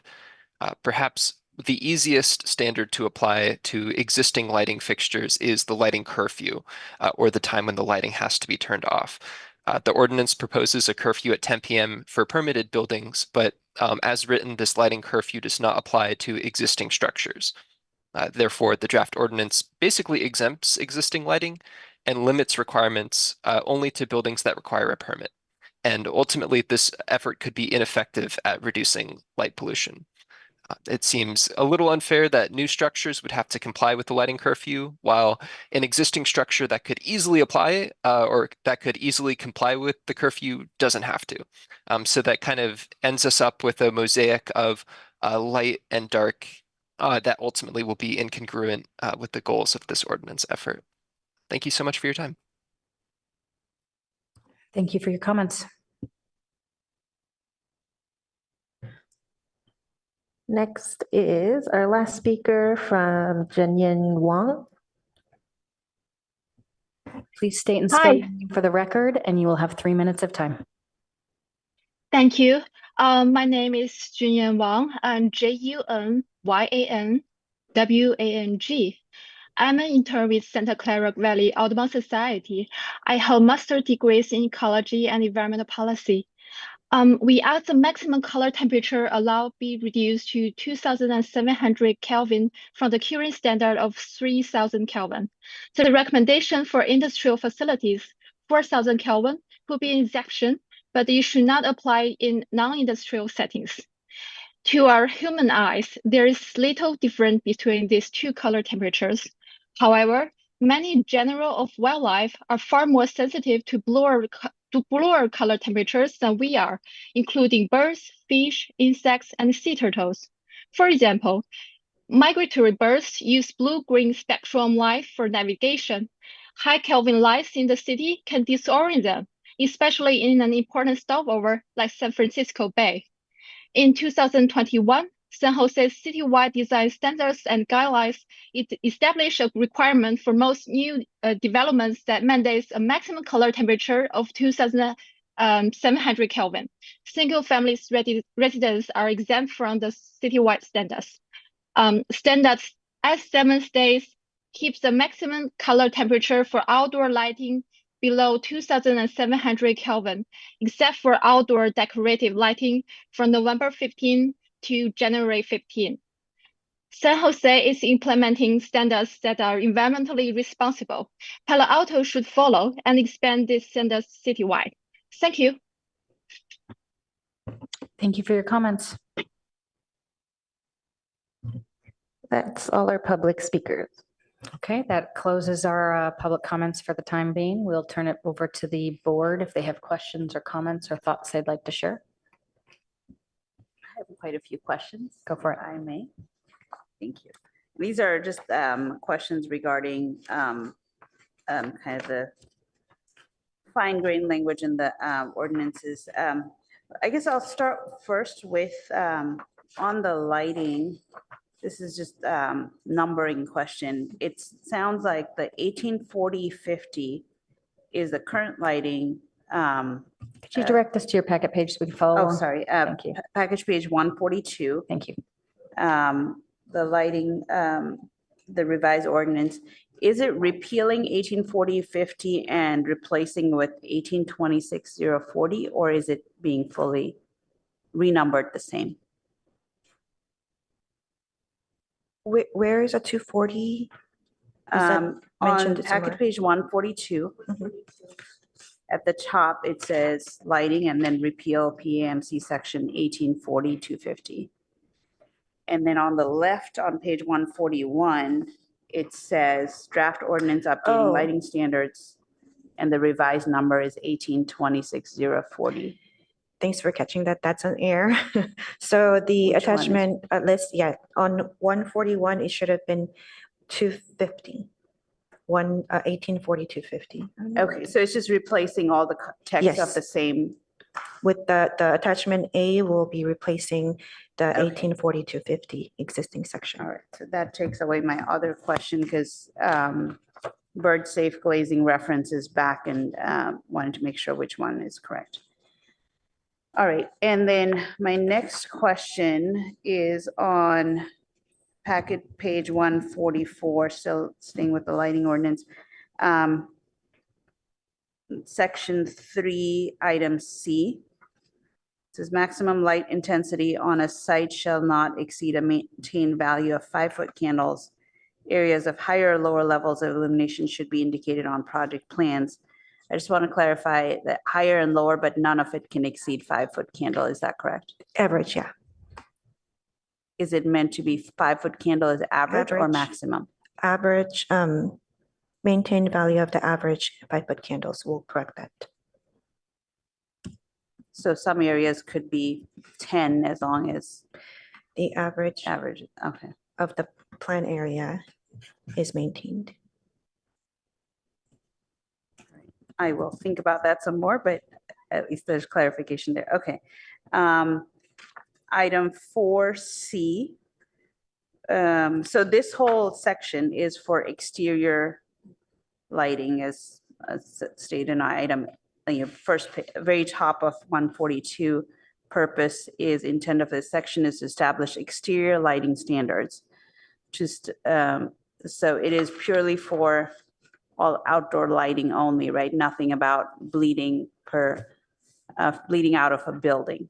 Is that correct? So in item 4C on page 144, I'll just read the whole section. All lighting shall be automatically extinguished using a control device or system, including but not limited to photocells or photo controls when there's sufficient daylight available, except for lighting under canopies or lighting for tunnels, parking garages. Tunnels and parking garages, are they applicable for this? Is that considered interior, exterior? Those well, parking garages might be. The garage entrances, tunnels, well, tunnels are usually not completely enclosed, but we can definitely change that so the parking garage, we can change the language so that it's specifying that whether it's an interior and exterior, and also whether it applies to completely enclosed buildings or not. So that might clarify the question. Yeah. So I make sure the boundaries of the ordinance is clear. And then there's a section D there about interior lighting. Interior lighting shall be shielded to eliminate glare spillover beyond the perimeter property of development. So that was an existing language that we just copied over. Even though it's all about the exterior lighting, there were some, I believe, projects that had some interior lighting issues that's spilling over to the adjacent properties. So it might, even though it's not completely maybe objective, but we thought that might be able to catch those instances. But it's definitely something that we can consider to remove if that's not appropriate here. And I support keeping it to try to, maintain, not have light spillover from a building onto adjacent property, and even from a building to exterior areas, trying to maintain, the 5-foot candle average or maximum. But I think there needs to be clarity on how that language is written. So it feels very buried that there's a little bit of interior lighting when the premise of the section is all about exterior lighting. Should I keep going? On item E on exceptions, going to top of page 145. Item V, outdoor recreational facilities operated for general public use shall extinguish outdoor lighting at 10:30. So everything else is 10 o'clock. Everything else is 10 o'clock, but we listed that one there because we have coordinated with the Public Works Department, Parks Department, and they have commented that they have facilities and their close of business time is 10:30. So we were playing whether or not we should have a 10:30 for everybody or just have that particular language there so that we can have consistent provisions. So we decided to include that exception there instead. But is there a reason that they must stay open till 10:30? Is it just how they've always sort of run their business? I think it's just how they have been operating, and that was just close of. Okay. And that's all seasons. I can check. Winter, spring, summer, fall, right? Because in the winter, the sun sets a it's lot dark earlier. at 4:30 and we're 6 more hours of lit up. And I guess on that one, I would like to have some additional clarity when you say recreational facilities, is it parks or actual like, outdoor courts? Mhm. Because I think there's further down here, there's language about courts, but in this item, it's, it could be parks. Yeah, my understanding was that anything that's operated by the city, cities, so it might Okay. include parks and some outdoor facilities that the Public Works operates, but we can definitely clarify that. Okay. Thank you. My next item is on page 146. Item 4 about string lights. String lighting must not exceed 3,000 Kelvin. We can talk about temperature separately, but when it says 42 lumens, is that per foot, per lamp? That was, String lights could be, As long LED as- undefined string. I think definitely Shawnee and somebody can definitely help if that's something they are aware of. My staff's understanding is a 42 lumens would be total brightness for the entire, whatever the string light they're installing. But we can also clarify that with per foot if that's something that we can. Yeah, I think we should clarify, like, for instance, if I remember correctly, like 42 lumens is about like a 30-watt bulb, if I have that translation correct. So it could be, if a 12-foot string is allowed to be only 42-foot candle. I mean, I'm not an expert on how much light should be coming out of 42. I just think there needs to be clarity on that limitation. And sorry, just to interrupt, on that note, it seems that we use foot candles in other places, lumens here. Is there a reason that we're flip-flopping between the forms of measurement? Well, I think there are some places where foot candles, because foot candles are usually used for the spillage of the lighting. So for those string lighting, it's kind of difficult to do that with foot candles. So there are certain multi-directional. Got it. places where Understood. we had to use lumens instead. Yeah, for most Thank you. lighting, really, like, depending on what you select, especially now with LED fixtures, it just tells you how many lumens the output is going to be, right? But yeah, but I think we need to clear. That's all my comments, questions on the lighting part. If somebody else wants to.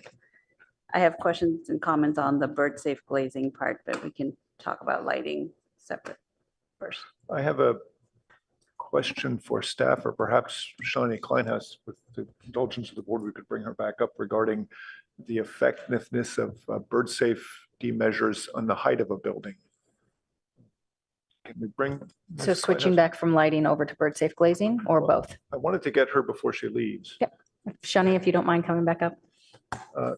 I'm confused a little bit that our ordinance seems to be saying that buildings lower than 40 feet are more sensitive to bird damage, and therefore we have a higher standard.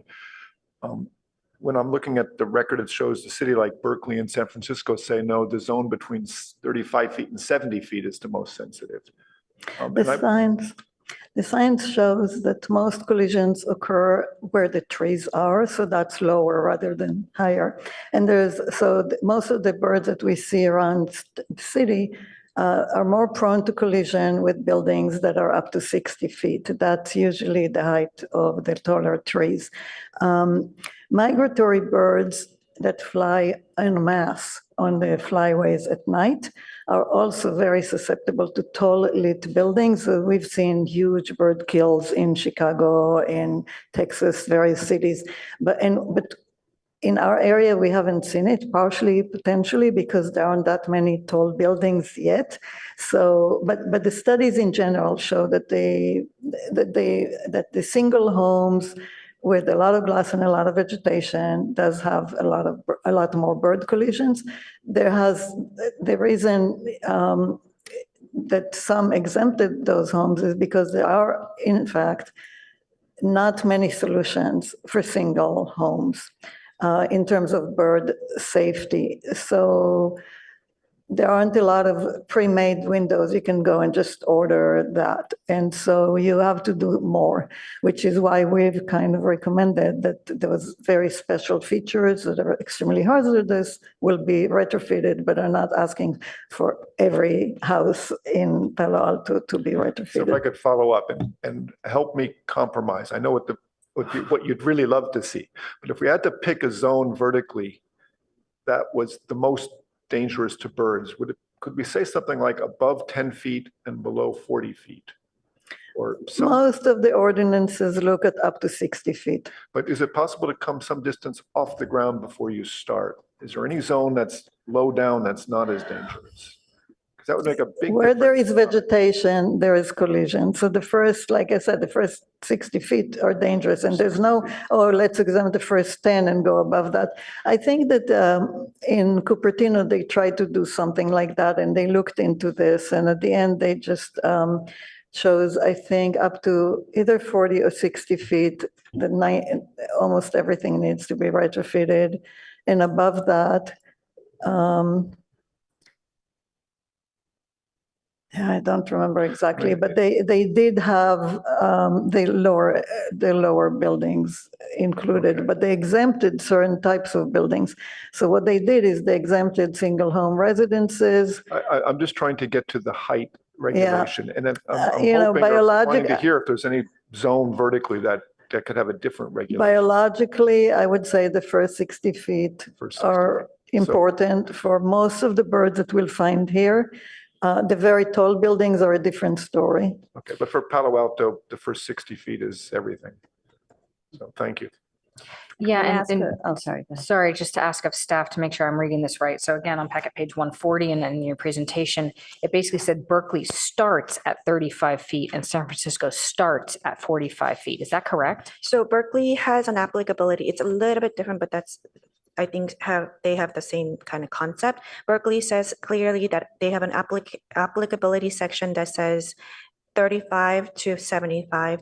And then also they have size requirements in addition to that, but that's the height threshold they have. San Francisco doesn't have an applicability that says height threshold, but they have an exemption section that says anything below 45. Residential zoning districts are districts and homes that are below 45 feet are exempt. And then they have additional requirements of glazing, but. So in reality, those are fairly significant exemptions. And from what I hear her saying, they basically got the purpose of the code. Am I missing something here? If she's saying that birds are at the level of plants, so say 30 feet, and then the code is saying only above 30 feet, please understand my confusion. Right. So I think there's a balance between the purpose of the ordinance is to protect the bird population, obviously, and reduce the mortality and collision. So that's what we're trying to balance with the findings we had from the conversations with the retailers, the limitation of the products. For single family homeowners, it's not readily available. They would have to order to the suppliers to manufacture them for their home or their property. So with that kind of limitations, we were trying to come up with some sort of balance, and that's where we found Berkeley and San Francisco exemptions.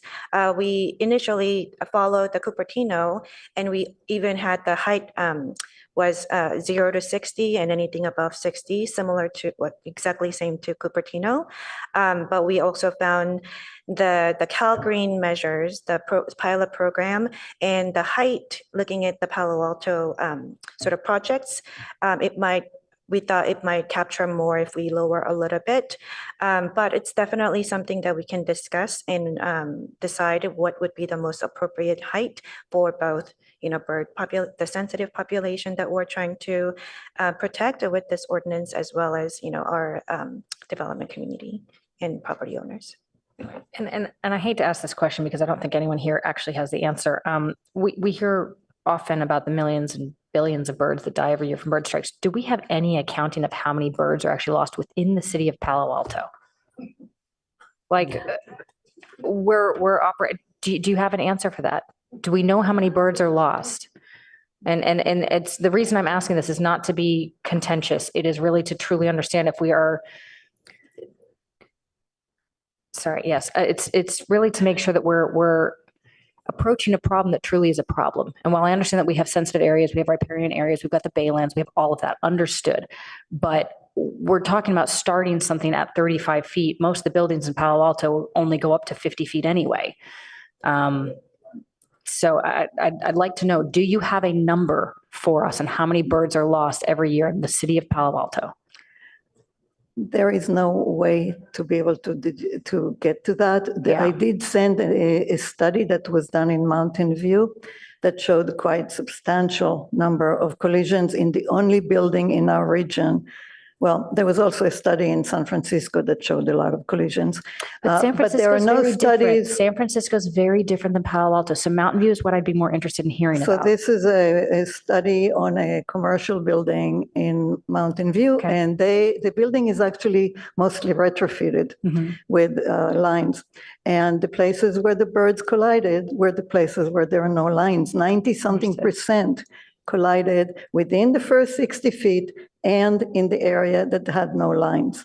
Where they had the lines, almost no collisions. And some of those birds are pretty unique. One of them is yellow warbler, which is a species of special concern. So when you talk about birds, that's also a little, there are different kinds of birds. Sure. But the other thing that we need to remember about our area is we have cats outside, we have crows, we have gulls, we have raccoons, we have possums. All of these animals and many others will pick up the birds before you see them. So it's very rare that you actually find a dead bird. I did a study once in a commercial building in this area that had foxes territories all around. And most of what you saw from the birds was what was left in the scat of the foxes that were full of feathers. They didn't jump up to catch the bird. The birds hit the glass. It was a very mirror-like building, very reflective. So we have collisions. The fact that we don't see them very much, it's because many of them occur very early in the morning when the birds just start foraging. We don't see them because somebody else gets there first. Thank you very much for the answer to the question. If I may steal the microphone for a few minutes, and then I need to excuse myself. I do find myself a little bit torn here in terms of, yes, I understand that there are foxes and other critters that will eat the birds before we can count them, but I also want to make sure we're not attacking a problem that is maybe not, I don't know how to phrase this. I don't want us to be putting the city of Palo Alto and its people who are trying to build here and the people that are trying to live here under undue burdens for something that maybe is not as notable of a problem as it might be in other cities such as San Francisco. That being said, it's impossible to know, and that's the hard part, right? And it's also impossible to know if we do reduce this and the bird safe glazing works and we suddenly don't have bird strikes, or suddenly the fox is going to be starving because they can't catch as many birds anymore, and then we have a fox problem, right? So there's a little bit of unknowns here that makes this really problematic to tackle effectively. So what we as the board are tasked to do is find reasonable measures that we feel are going in the right direction.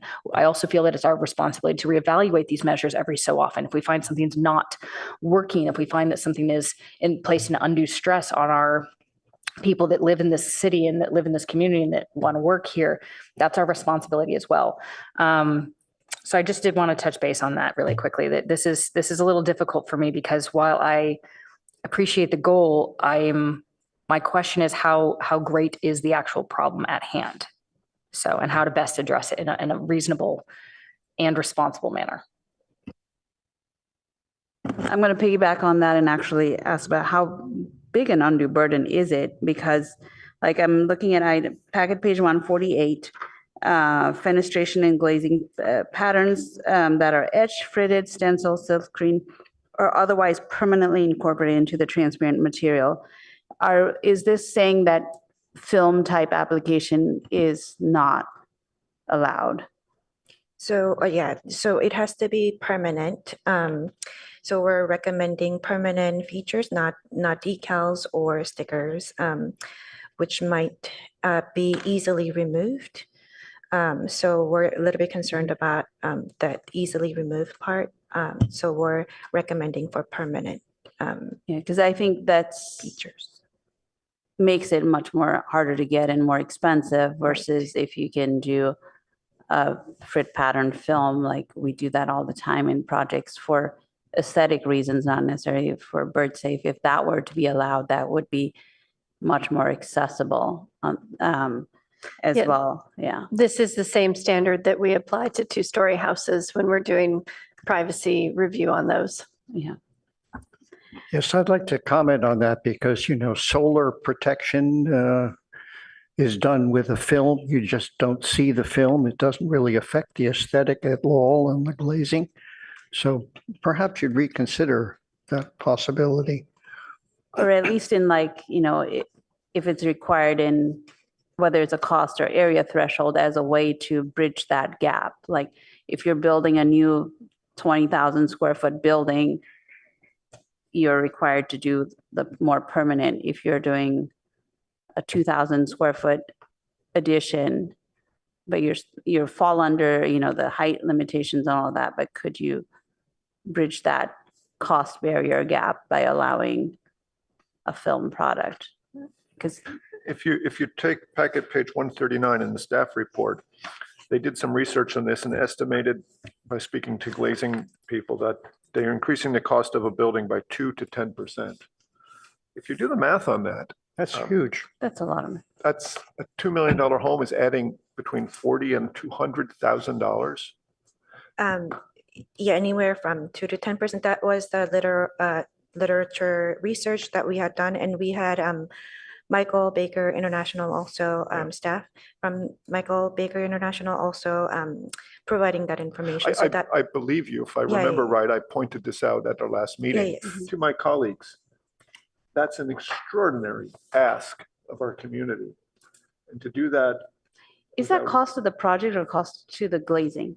I'm just reading the staff report. Right. That's why I'm not clear on. But no, I could believe that because it's not widespread right now. Over time, perhaps glazing manufacturers will offer these options because I can get obscure glass on a window at no extra cost. Right. But then the other thing is that as soon as a city requires it, same as solar panels used to be subsidized by the state, right? Because they wanted to implement it. Now that it's required, solar panels have gone through the roof in terms of cost. So you start implementing some of this as a requirement, people are going to jack up the prices because they know they can, because it's required to do.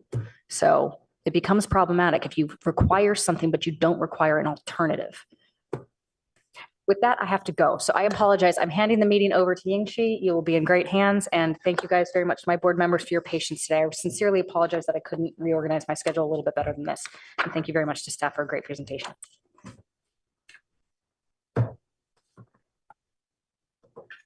Staying with Peter's comment, I would push back on this cost number because I understand that, 10% based on my project experience is likely for the glazing, not for the entire project, unless the whole building is a glass house, right? Because when we order regular glazing versus, number 3 surface gets fritted pattern, that's a 10% increase. I agree with that. But as a project, like that seems. Well, I'd say 10% if it's a standard selection option. Right. But this is not. Right. This is a totally custom thing you're asking a glazing manufacturer to do. Some sort of etched, fritted pattern that meets these requirements. But the 1/4 inch dots at 2 inches, that's not a custom pattern. That is a pattern you can for buy. many residential manufacturers, that's quite True. custom. And this is applying to that too. Yeah. So. And so I think like in residential, if they allowed film to. Well, film would be a good compromise. Yeah, I think it would be a good compromise for, a project, whether it's cost threshold or area threshold, as a way to reach that without, throwing the whole ordinance out because it's cost prohibitive. It seems like we're throwing the baby with the bathwater just because we want etched. We're going to find this as we look through all of this. These are complicated, detailed things we're trying to write a code about, and we're doing it with not that much information or experience on this. So the code is full of this kind of question mark. Is it lumens per foot of string or just string light? I'll buy a longer string light and get more lumens. Is it, this glass? Is it film or etched into the glass? A lot of detail here. Board Member Rosenberg's questions about just how serious an issue is this at what scale?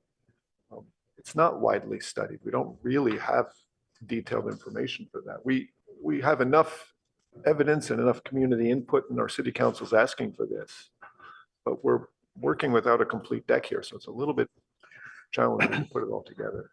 I think the challenge might be yours to go a little further in the research, you know. There's a little difference right here on our board as to what it might cost and what percentage of glass you're actually needing to protect within the house with the residential scale building, you know. And so you've talked to one super expert, I guess, but it would be worth your while to research a bit more into the cost of it relative to construction costs, not just what you buy off the shelf. And also for the exemption part, it only included 100% affordable housing. So actually, I think for any housing project, like for the long-term care and also the multifamilies, when people only have their bedroom windows access to the outside, I don't think it's a pleasant experience to have all those glasses to be fitted. You don't think? It's fine. Not bad. You're going to have a citizen's, you can find citizen's aesthetic. result if you enforce all of this the way it's written now. If there's a hotel or transit lodging, it's fine. You don't need to look at all those fitted glass every day. But if it's a long-term living space, every day when you look at the glazing, it's not a good experience. Yeah. Ying-Chi, you're in charge now. I was wondering how we want to go through all of this. Yeah, so I want to ask the board, shall we combine the lighting and bird safe? Well, if I could suggest a few things, I've been thinking about this. One item we've heard repeatedly from the public was what the applicability of this code is. And basically, how far do you reach into existing situations? It's probably worth a discussion, although I'm not sure how applicable it is to the review board. It seems to me we could easily separate bird safe from lighting. And then if I could just say to my colleagues that the city council makes the decision of whether this is important or not. They're asking us for professional opinion about how to do this. I think it's probably worth focusing our comments primarily on recommendations of how to accomplish it. When you're measuring lumens, what's the unit behind it? And maybe afterwards we can all put our opinion about, like Board Member Rosenberg was saying, is this a reasonable type of regulation? But that's not our decision. And I'm not sure how much I want to go on the record on it. But that's just my suggestion. Yeah, sure. Yeah, I think Board Member Adcock has already covered very detailed on the items for the lighting, unless Board Member Balde or Hirsch have anything to add. I would like to, on both the lighting and the bird safety, suggest that what we really should be doing is defining an area where these codes ought to apply. So on the bird safety, we've mentioned that we're going to develop a bird sensitive area, and then residences that are not within that. And you might even, that's a map of the whole city, right? Yes, but it's the bird safety areas here. In item B on page 148, it talks about bird sensitive area means that are within 300 feet of waterways, open water, etc. I would like some clarity, if I may ask, on where does the 300 feet measurement start? Is that center of waterway, edge of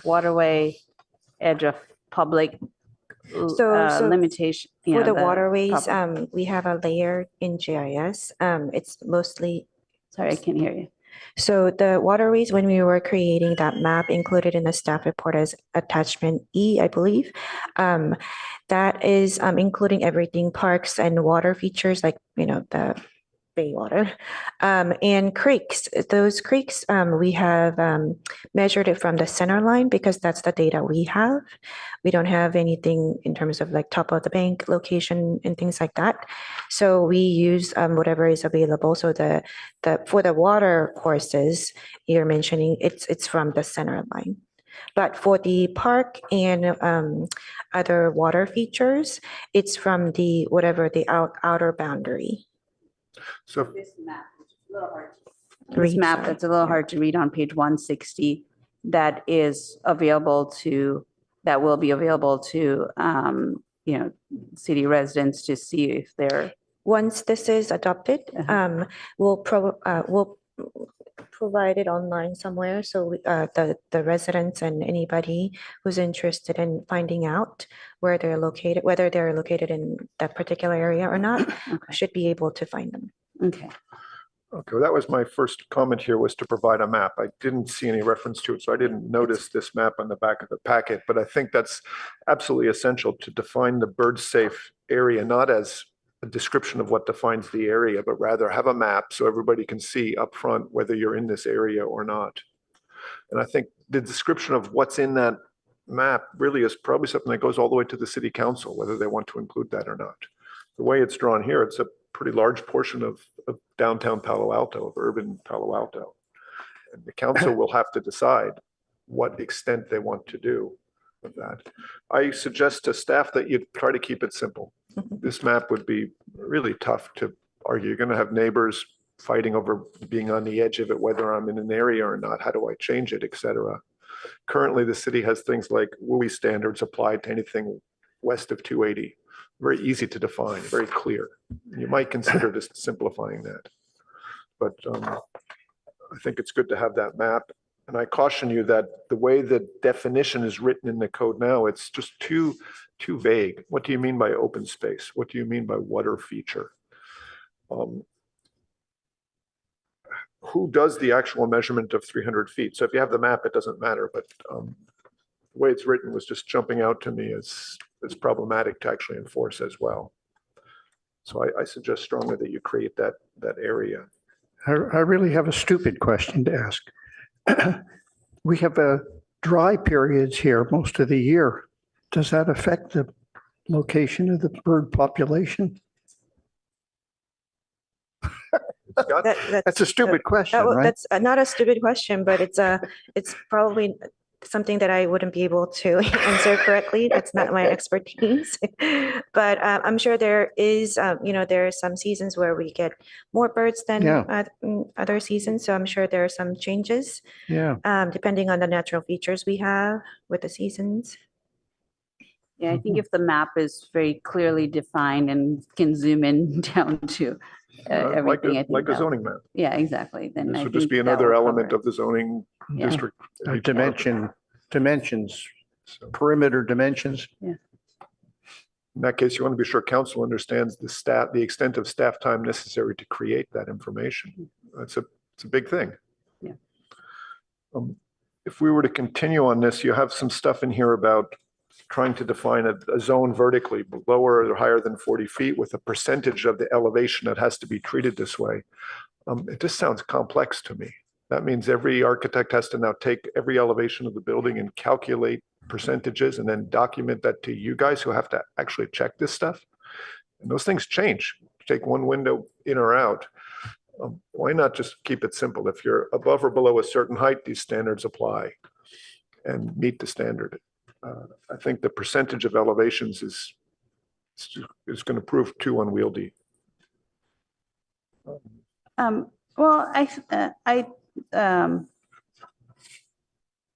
was thinking the opposite on that. I think the 90% is for, below 40 feet or what that exact height question is. But as far as 90% of building elevation, I was going to suggest that we say 90% of each elevation instead of the entire elevation, because a lot of times, whether it's for fire separation or what have you, we have to draw those elevations and say this much percentage is window. And, if you're under 45%, you are, there are other reasons in the code where you have to do similar kind of We stuff. keep coming at it from different points of view. In residential, you absolutely do not. And that's adding $5,000 of my staff's time to document this for a house. And is that really the intent? Within the area, right? Because single family is exempt except for if it's in bird sensitive area. So what if I just add? That's a lot of the area here. Right. What if I just add a fin wall to my house and extend the elevation out for some architectural reason that changes the areas and the ratios? Yes. There's lots of ways to game this kind of stuff, which we're working all the time. Are we out to make a code that's complex? Or does it want to be some such percentage of glazing instead of such percentage of elevation? Well, I have the same comment here about glazing as a percentage of floor area. We do that already for energy efficiency Right, analysis. but yeah. It's a pretty sophisticated computer program managing that whole process now. Yeah. But But in larger buildings, if it's, it needs to be clear whether it's percentage of elevation or percentage of glazing, because I think it's less easy to gain percentage of glazing as That's long true. as the code is clear. And you make a good point, taking elevation by elevation as a percentage of area is probably more effective at accomplishing the real goal. Right. Because otherwise you could just game how you count your elevation. Exactly. And if it's percentage of glazing, it needs to be clear, is it pure glazing of window area versus mullion area? Because if you say window, it is glass plus mullion. But if you say percent of glass, I'll make my mullions thicker and you can make your mullions thicker and pretty heavy hand of reduce- government here. Huh? Yeah, but that is one of the ways, from previous, in our February meeting when Shawnee spoke about it is, you can use mullions to reduce the impact and therefore it can work double duty, right? So as I worked through all of this, my conclusion was that really what we ought to regulate is just the size of a piece of glass. Right. And there ought to be just a maximum dimension, width and height and area for a window, for a piece of glass that's not been treated somehow. So below a certain size, you don't have to do anything. When it's bigger than that, you have to have gridding or some proper treatment. I think that is in here about the 24 square feet. Right. Yeah. Yeah. She 24 square mentioned feet something plus. about it, but Yeah. what we're really trying to do is just give you sort of the architect's perspective on how this is written. So you can hear from the back and forth here about measuring square footages of elevations Yeah. is complex. Yeah. I'll put it to you that just the size of a piece of glass is much easier to regulate, maintain, control over the process. So, yeah, just to kind of remind where that comes from, that's in staff report 140, page 140. It is where we, under the discussion item, so staff provided 3 options, the bird sensitive area exemptions for residential single-family homes, and then another way of exempting potentially single-family homes and other residential properties were height thresholds, which we've been talking about. And the third option was glazing percentage, and that's where we mentioned that 24 square feet. So I'm responding to that, basically that suggestion, that my opinion is that you should just try to regulate the glazing area. I think both applicability comes from glazing percentage and then exemption comes from maximum square footage. Right. Yeah. But I would think if you're in a bird sensitive area or you're required to do this because you're a commercial building, then you should have 0 ways to have a large window without this glazing. It's going to kill birds then. Right. So if you can take 90% of an elevation and you can get one big window out of it, that defeats or partially defeats the purpose of this regulation. Right. So I would be in favor of just sticking to the size of glass. Yeah. Board Member Chen, you have Shawnee Kleinhaus is raising her hand. It's up to you what to do. I mean, one of the things, what bothers me a little bit is on packet page 148 about the 3 options. So if we really want to do a bird safe treatment, sorry, I will make close. So on packet page 148 about the 3 options of the bird safe treatment. If we really want to do a bird safe treatment, then the material wise, it's not only the glazing, it's also the other high reflective materials. So if we let them to do like one of the 3 options, if they choose number 1 only, then which means only focus on glazing without the other potential highly reflective materials, then I think it's not the intent we want to have this bird safe ordinance. So I'm wondering whether we could, because in item number 2 and 3, for all these 3 options, you mentioned there is a listing like the USGBC, use the threat factor that include more materials. So I thought if there is a way to combine it instead of left the option 1 to be only glazing? So are you suggesting that they can, so the current language, I mean, current ordinance obviously says at least one of the 3 options should be implemented to comply with these the bird safe ordinance requirements, but it doesn't stop anyone actually combining all 3 options or two of 3 options as well.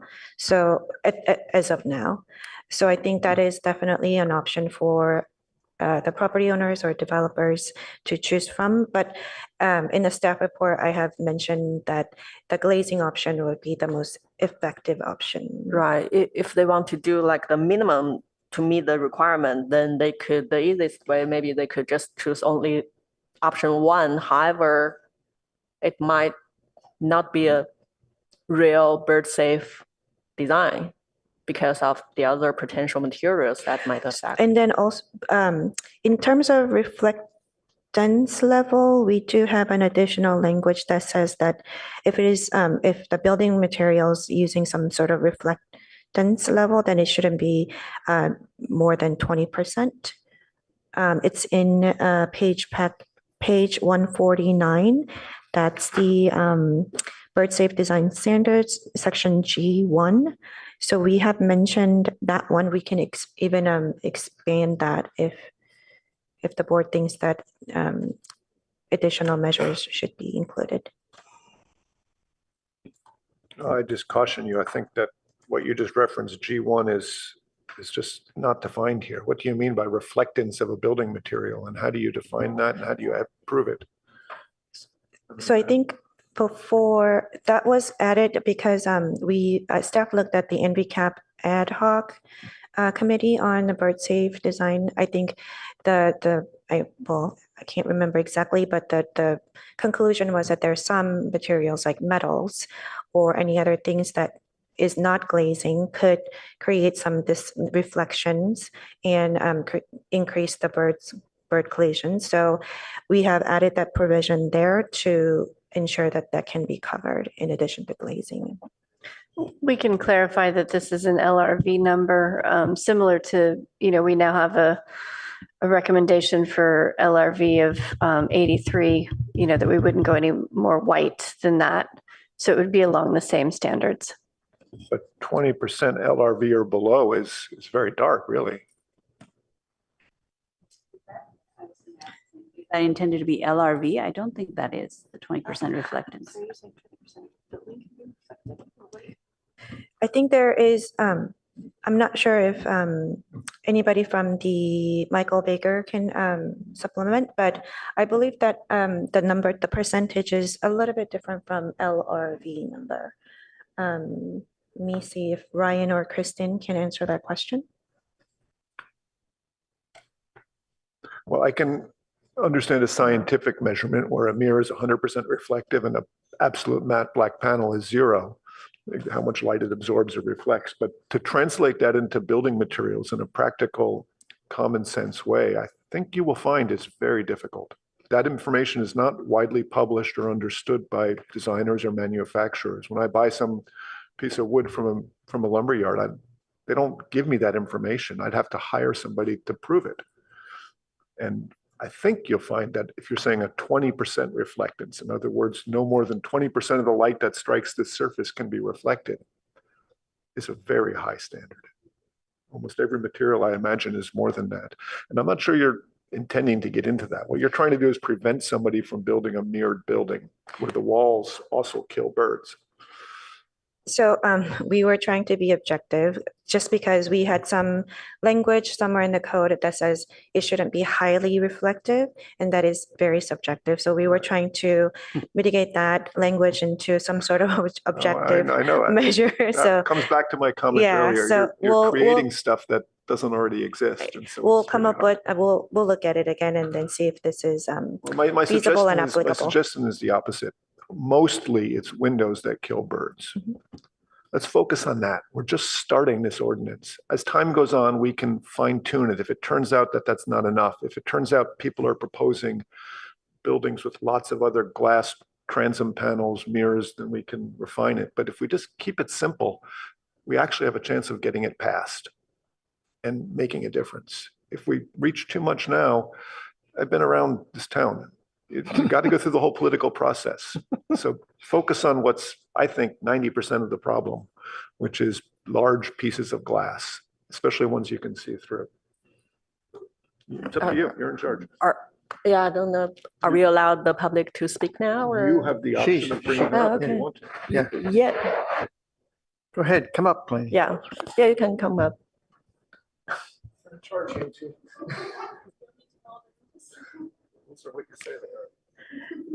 Some of the biggest, other than large surfaces of glass, the biggest problems are those very hazardous constructions, like somebody would have a wall around the patio with trees in it. That kills birds more than most other structures. So those type of special structures really do need to be retrofitted.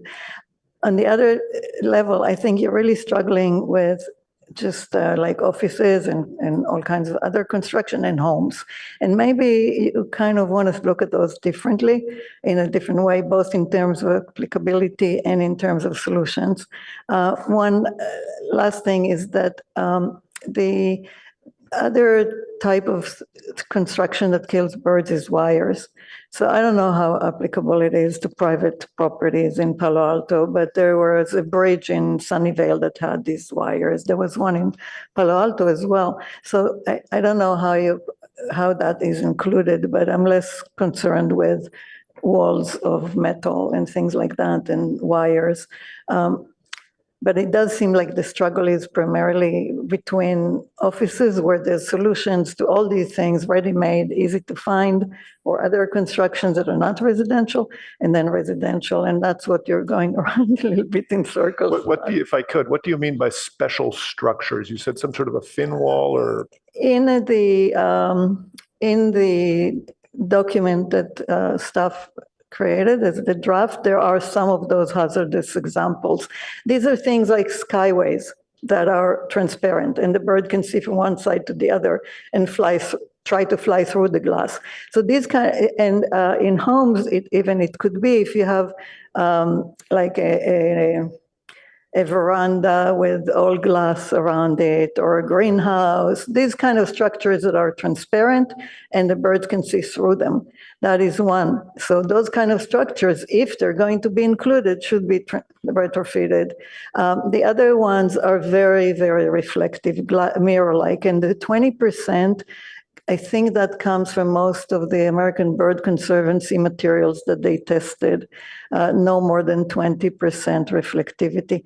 A lot of the buildings that I've seen in commercial buildings use 15%, which is very, very low. But for most applications, I think 20 is reasonable. Again, this is for commercial. I'm not as familiar with what they do regarding homes. But for homes, I would really look at those very unique situations where people want to add some really pretty glass feature that kills birds, especially. Yeah, thank you. Okay, thank you. Thank you for your inputs. So I think we discussed almost all the items listed in the staff report, except only one, that is the substantial remodel on packet page 138. So there are currently 3 definitions, existing definitions for the related to substantial remodel. So are we all comfortable with just applying the first one, or any thoughts of the So other ones? Just to kind of supplement the presentation, that substantial remodel was a way for us to how we can capture the existing buildings. So that was some of the public comments, that they are concerned that it's not capturing any of the existing buildings. So the new construction definitely is clear, but for existing buildings, we didn't want any homeowners that's switching out or switching out something little, or doing remodel, or doing it just interior, or things like that, to be obligated to meet these new standards. So we were trying to capture that with possibly adding the substantial remodel definition, or in addition to what we have in the applicability, or we can even also replace the portion where it says exterior modifications that require planning approval or application. Because some of the constructions or exterior modifications may not even need planning approval or planning applications. It may only need building permits.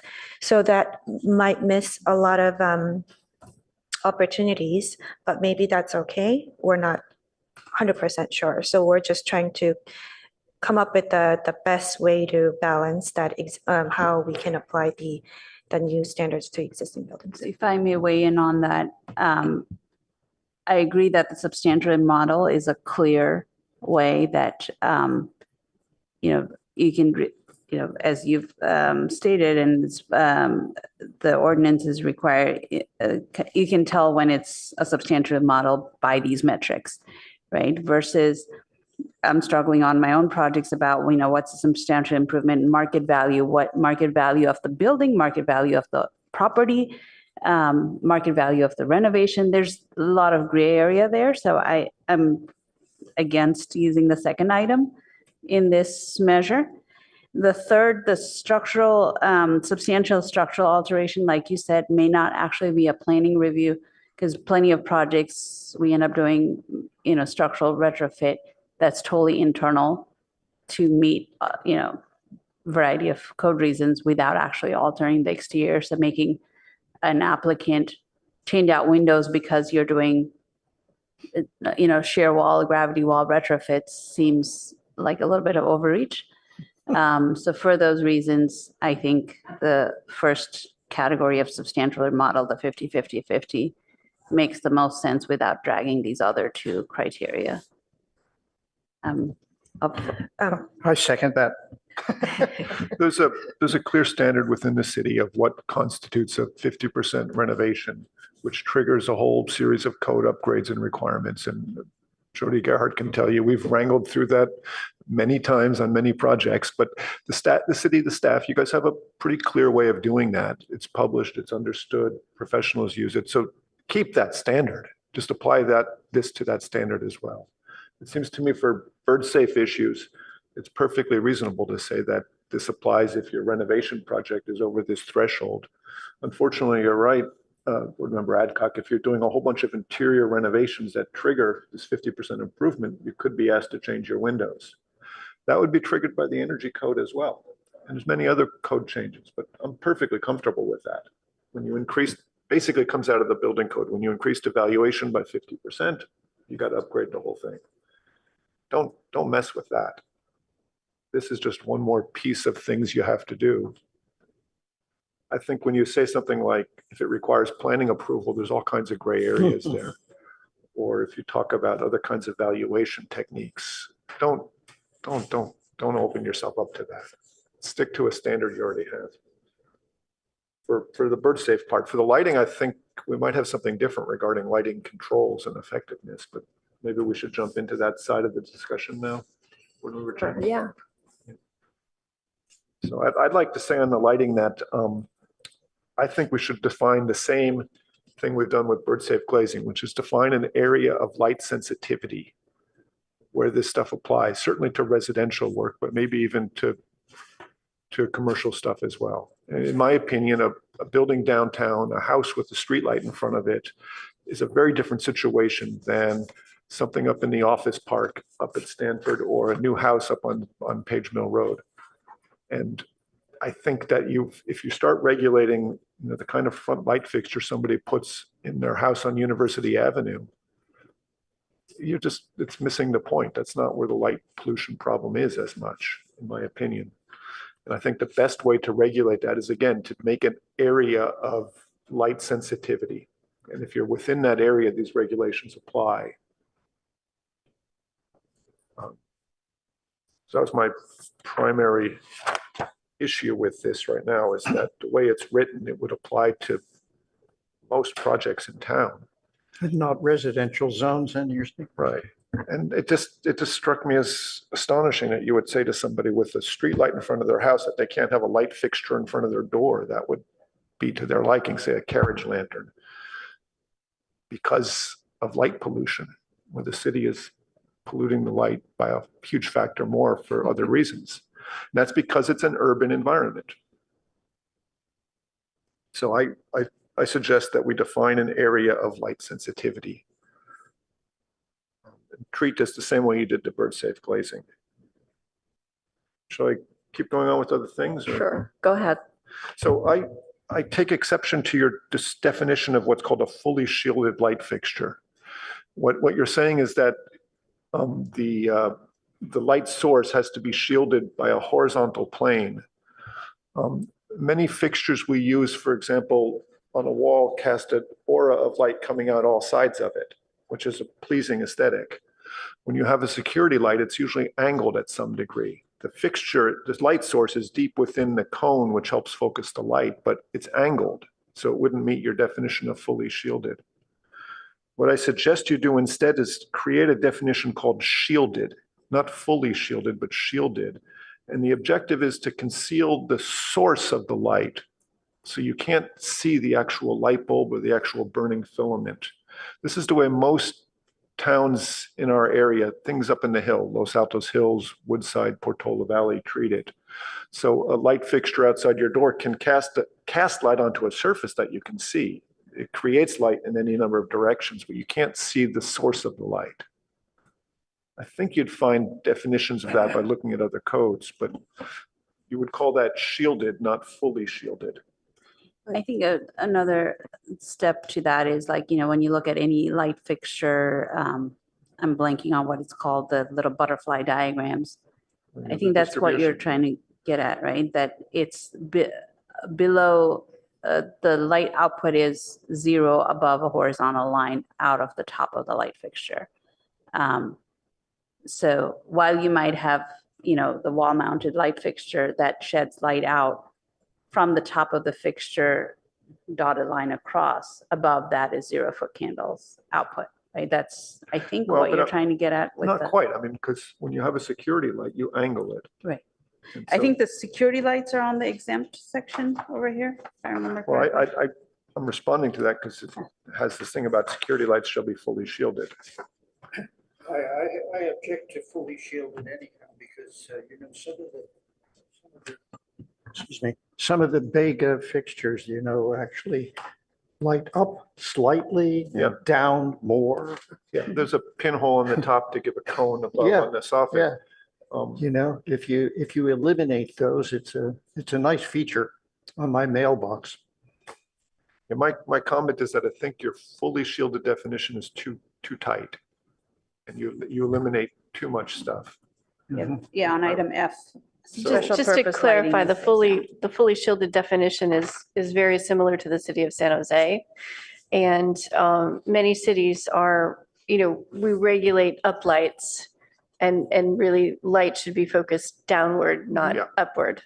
That's true. That's Downward is right. true and correct, except for the one lamp that has a little light that shines up, which is really rather attractive. The little part of the fixture lights Yeah, up. I think that's what this is trying to prevent, though, is that if you have an overhang over it, then your building is shielding it. So that's kind of, a shielded, nuance. So it becomes shielded, right? So if you have a light fixture that casts light up, but I wasn't saying much light, a Right. small piece of light that is a decorative element of a fixture that is, in other words, it shouldn't be 100%. It should be 10% up and 90% down. right, but that is the definition of light pollution, right? Is that you are lighting up without a cover above. So if we're trying to prevent light pollution, having a light that shines up without the light fixture itself or the building overhang, something shielding it, then you are basically causing light You pollution. have to which come is- and look at my mailbox. I'm sure it's beautiful. It's polluting them. It's a dirty mailbox there. Peter, do you have any other comments? Well, yes, I wanted to go on to the question of time. What you're saying here is that outdoor lights shall be turned off at 10 o'clock. And so I have two, I think, significant comments about that. One is that in order to regulate that, you need a lighting control system in a building to do it. And certainly many of my clients, when presented with the option of, do you want a lighting control system? How much does that cost? between $50,000 and $80,000. No, thank you. They just want to switch on the wall.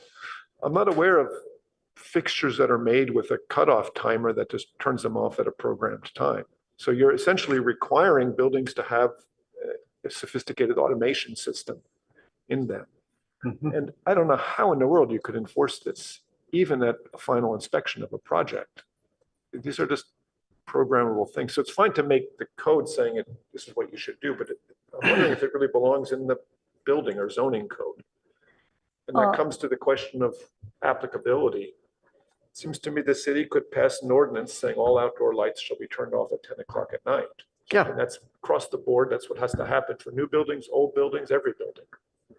And that's a political discussion if we really want to do that, but I think building code at this point has, like for any larger projects, you're required to have building lighting control system I'm getting to for all of that, right? So it goes back to, but not a what's control the system. cutoff for size of So I'm the going to get project? to that. So the energy efficiency code requires every outdoor light fixture to have controls, a photo sensor that they cannot be turned on during the daytime, which makes sense and is here, right? And then at nighttime, they're motion controlled, and there's a finite amount of time they can be left on after they're triggered on. That already exists, and that's enforceable. Manufacturers make almost every outdoor light you buy now has this built into it. So we're creating something new that's just a step more complicated with an arbitrary 10 o'clock number that doesn't exist in any enforceable way, where we already have a system that effectively limits light pollution because the light can be triggered on or off at any time of night, but it shuts off after 10 minutes or something. However, non-residential and residential could be different, right? For some non-residential businesses, they want to have the lights keep going on instead of just rely on the motion sensor. Well, I think in here they've addressed specific kinds of businesses. You said gas stations and probably auto dealerships. Those are the two gross violators of this light pollution. A car dealership leaves on this enormous flood of lights all night long to sell pickup trucks. And you should just tackle that as a code enforcement issue. It's not something you build into whether you're building a new parking lot or not. It just shouldn't be allowed to exist. The other comment I have is that if you say lights are off at 10 o'clock, that means I'm having my son's graduation party and we're going till 11:30 at night, but no, we have to turn the lights off outside at 10 o'clock. I mean, it's pretty broadly written. Unless I get a use permit for my outdoor party, I can't have lights on outside beyond 10 o'clock. So you want to just be careful how you craft the language here. I don't think that's the intention, but it is the way I read it at least. After 10 o'clock, you can still be on with motion sensor. So if you're dancing outside, I think it will stay on till 11:30. Yeah, but this is my son's party. They're sitting in the corner drinking beer from the keg, so that doesn't take that much motion. I bring this up. It's humorous, but you have to get this through city council. And these issues will come up, and there's no way the city council is going to vote that the city can't have outdoor parties, that residents can't do this at night. Right. This isn't going to fly. That was a high level kind of summary, but if you look at the page 144, section 4A, it says that it should be fully extinguished. And then when it says by 10 p.m. or when people are no longer present in the exterior area, it might not be as clear, and maybe there's some questions. It's not as clear, but that might maybe cover some of your concerns. Well, partially. my concern is that we write a code that can get passed. Okay. And you want to be very careful that that's super clear what you're trying to regulate there. So that was my issue of stuff on the time basis again, that it's difficult to control these things. We already have stuff in the building code related to energy efficiency that regulates outdoor lights pretty intensely. And be careful how much you try to go at people's activities. My last comment on the lighting was just about your brightness levels. Things like a security light, I think your numbers are pretty low. They're not bright enough. You may want to do some research to make sure if you're already controlling when they can go on, let them be bright enough to work when they do go on. We also have a language at the end of that lighting ordinance. I just want you to kind of point to.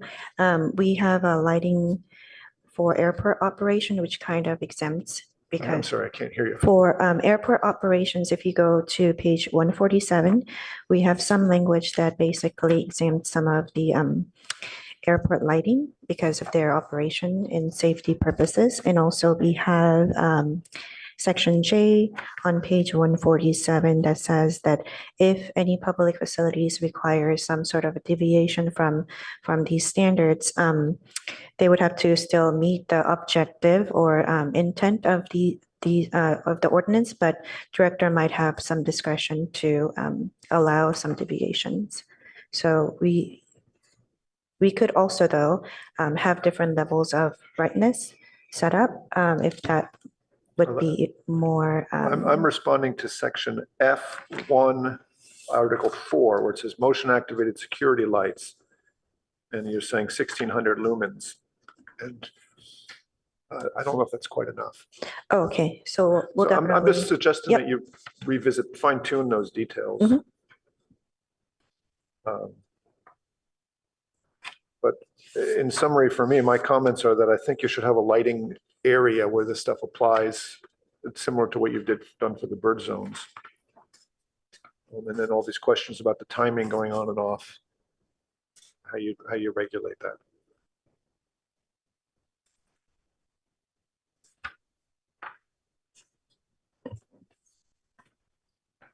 That's it. Those are my comments. Okay. David or? I have one that I missed earlier on packet page 147. Item 4 about seasonal lights during the period of October 15th to January 15th. I think it was one of the speakers who mentioned another city had November. I just want to make sure it's consistent throughout. If you could double check that, if that's already a set, October 15th is the seasonal lighting time, but I want to make sure our adjacent cities and Palo Alto are consistent on that. Yes, we can definitely check, but we wanted to kind of include October as well, just because there's some I think festivity. somebody related mentioned to- November 15th. Yeah, festivity related to Halloween that we see in Palo Alto community. So we wanted to kind of include that month as well, but we can definitely look at other cities and make it consistent. Thank you. Well, I have one more special purpose thing. A lot of times we put illuminated numbers on a house, a building of any kind, actually. That should be excluded under special purpose lighting, because those light fixtures broadcast the light straight out from the building. Is that for all single family homes? I can't hear you. Is it for all single family homes? Many buildings now have illuminated house numbers to help the fire department Oh, see the house building. numbers. Okay, okay. Similar to the on-air Yes. light up there on the wall. Yep. Those are safety required or code required. Mhm. And I would think that this That wouldn't can apply be to that. included as yeah. We can And I include do that. support the 3000 Kelvin cutoff. That seems to me the right compromise. 2700K is too warm. 4000 is too much. We went through this on a recent project, I think. Yeah, the water facility. Yeah. Yeah, I think my main concern with going any lower is just availability of fixtures is more than, perception wise, we can barely see the difference, but I don't know if, I know somebody, I think it was a speaker who mentioned that it is different for wildlife, that they're much more sensitive to 3000 versus 2700. I do not know that, so if that. I think it's much more sensitive to 5000 than 3000. Yeah, that's my understanding. Somebody, I think it was one of the online speakers mentioned that it was a difference. So I just want to make sure you follow through on that. But I agree that 3000 as far as availability of fixtures gives a much larger range for the public. Great. David, do you have anything to add? David? Changing is bad. Oh, I okay. can't hear you quite. Okay. But, Yeah. So the goal is to get this before city council in September. In September, yes. So you're So going to do one more round of working on this when you've taken Yes, feedback we'll- from us and the PTC. So we're heading to PTC in August 14th is the date. we're going with the revised version. Of course, we'll revise it per the comments we received today from the board and from the community as well. And then we'll present that draft ordinance to the Planning and Transportation So Commission. it's not coming back to the AR, this is not coming back to the ARB again. That was not the plan at this point. Yeah, no, I don't, we've heard about it twice. It's just feedback. Okay. Okay. David, do you want to add anything or you're okay? So staff, do you think you got enough feedback from the Yes. board? Thank you so much. Okay, thank you. And we have any left item for this? Okay, so yeah, so this is a study session. We don't need to vote for this, and we will just move on to the next subject, which is the meeting minutes. The meeting date is it's the meeting minutes on February 29th, 2024. So do you have any change or comments? Want to make a motion? I move to approve the minutes as written. I'll second that. Veronica? Okay. Board Member Adcock? Yes. Board Member Balte? Yes. Board Member Hirsch? Yes. Vice Chair Chen? Yes. Motion carries 4-0. And we have another meeting minutes to approve is March 7th, 2024. Any change or comments? I don't have any comments. Anybody want to make a motion? Oh, wait. I have on page 167, Mr. Muir presented the 3265 Real project. I think it's Camino Real. Good catch. Packet page 167 in the middle, the address.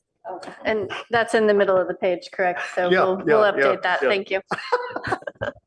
Okay, sorry, Peter, just showing off, David, that you've read all this very carefully. All right, so So I'll move to approve these minutes as presented with the correction by Board Member Hirsch. Second. all right, Veronica. Board Member Adcock? Yes. Board Member Balte? Yes. Board Member Hirsch? Yes. Vice Chair Chen? Yes. Motion carries 4-0. Just to clarify, the correction that David had was on the first set of minutes, but we will, yeah, I assume the vote stays the same. Yes. Yeah. All right, meeting adjourned. Thank you. Thank you.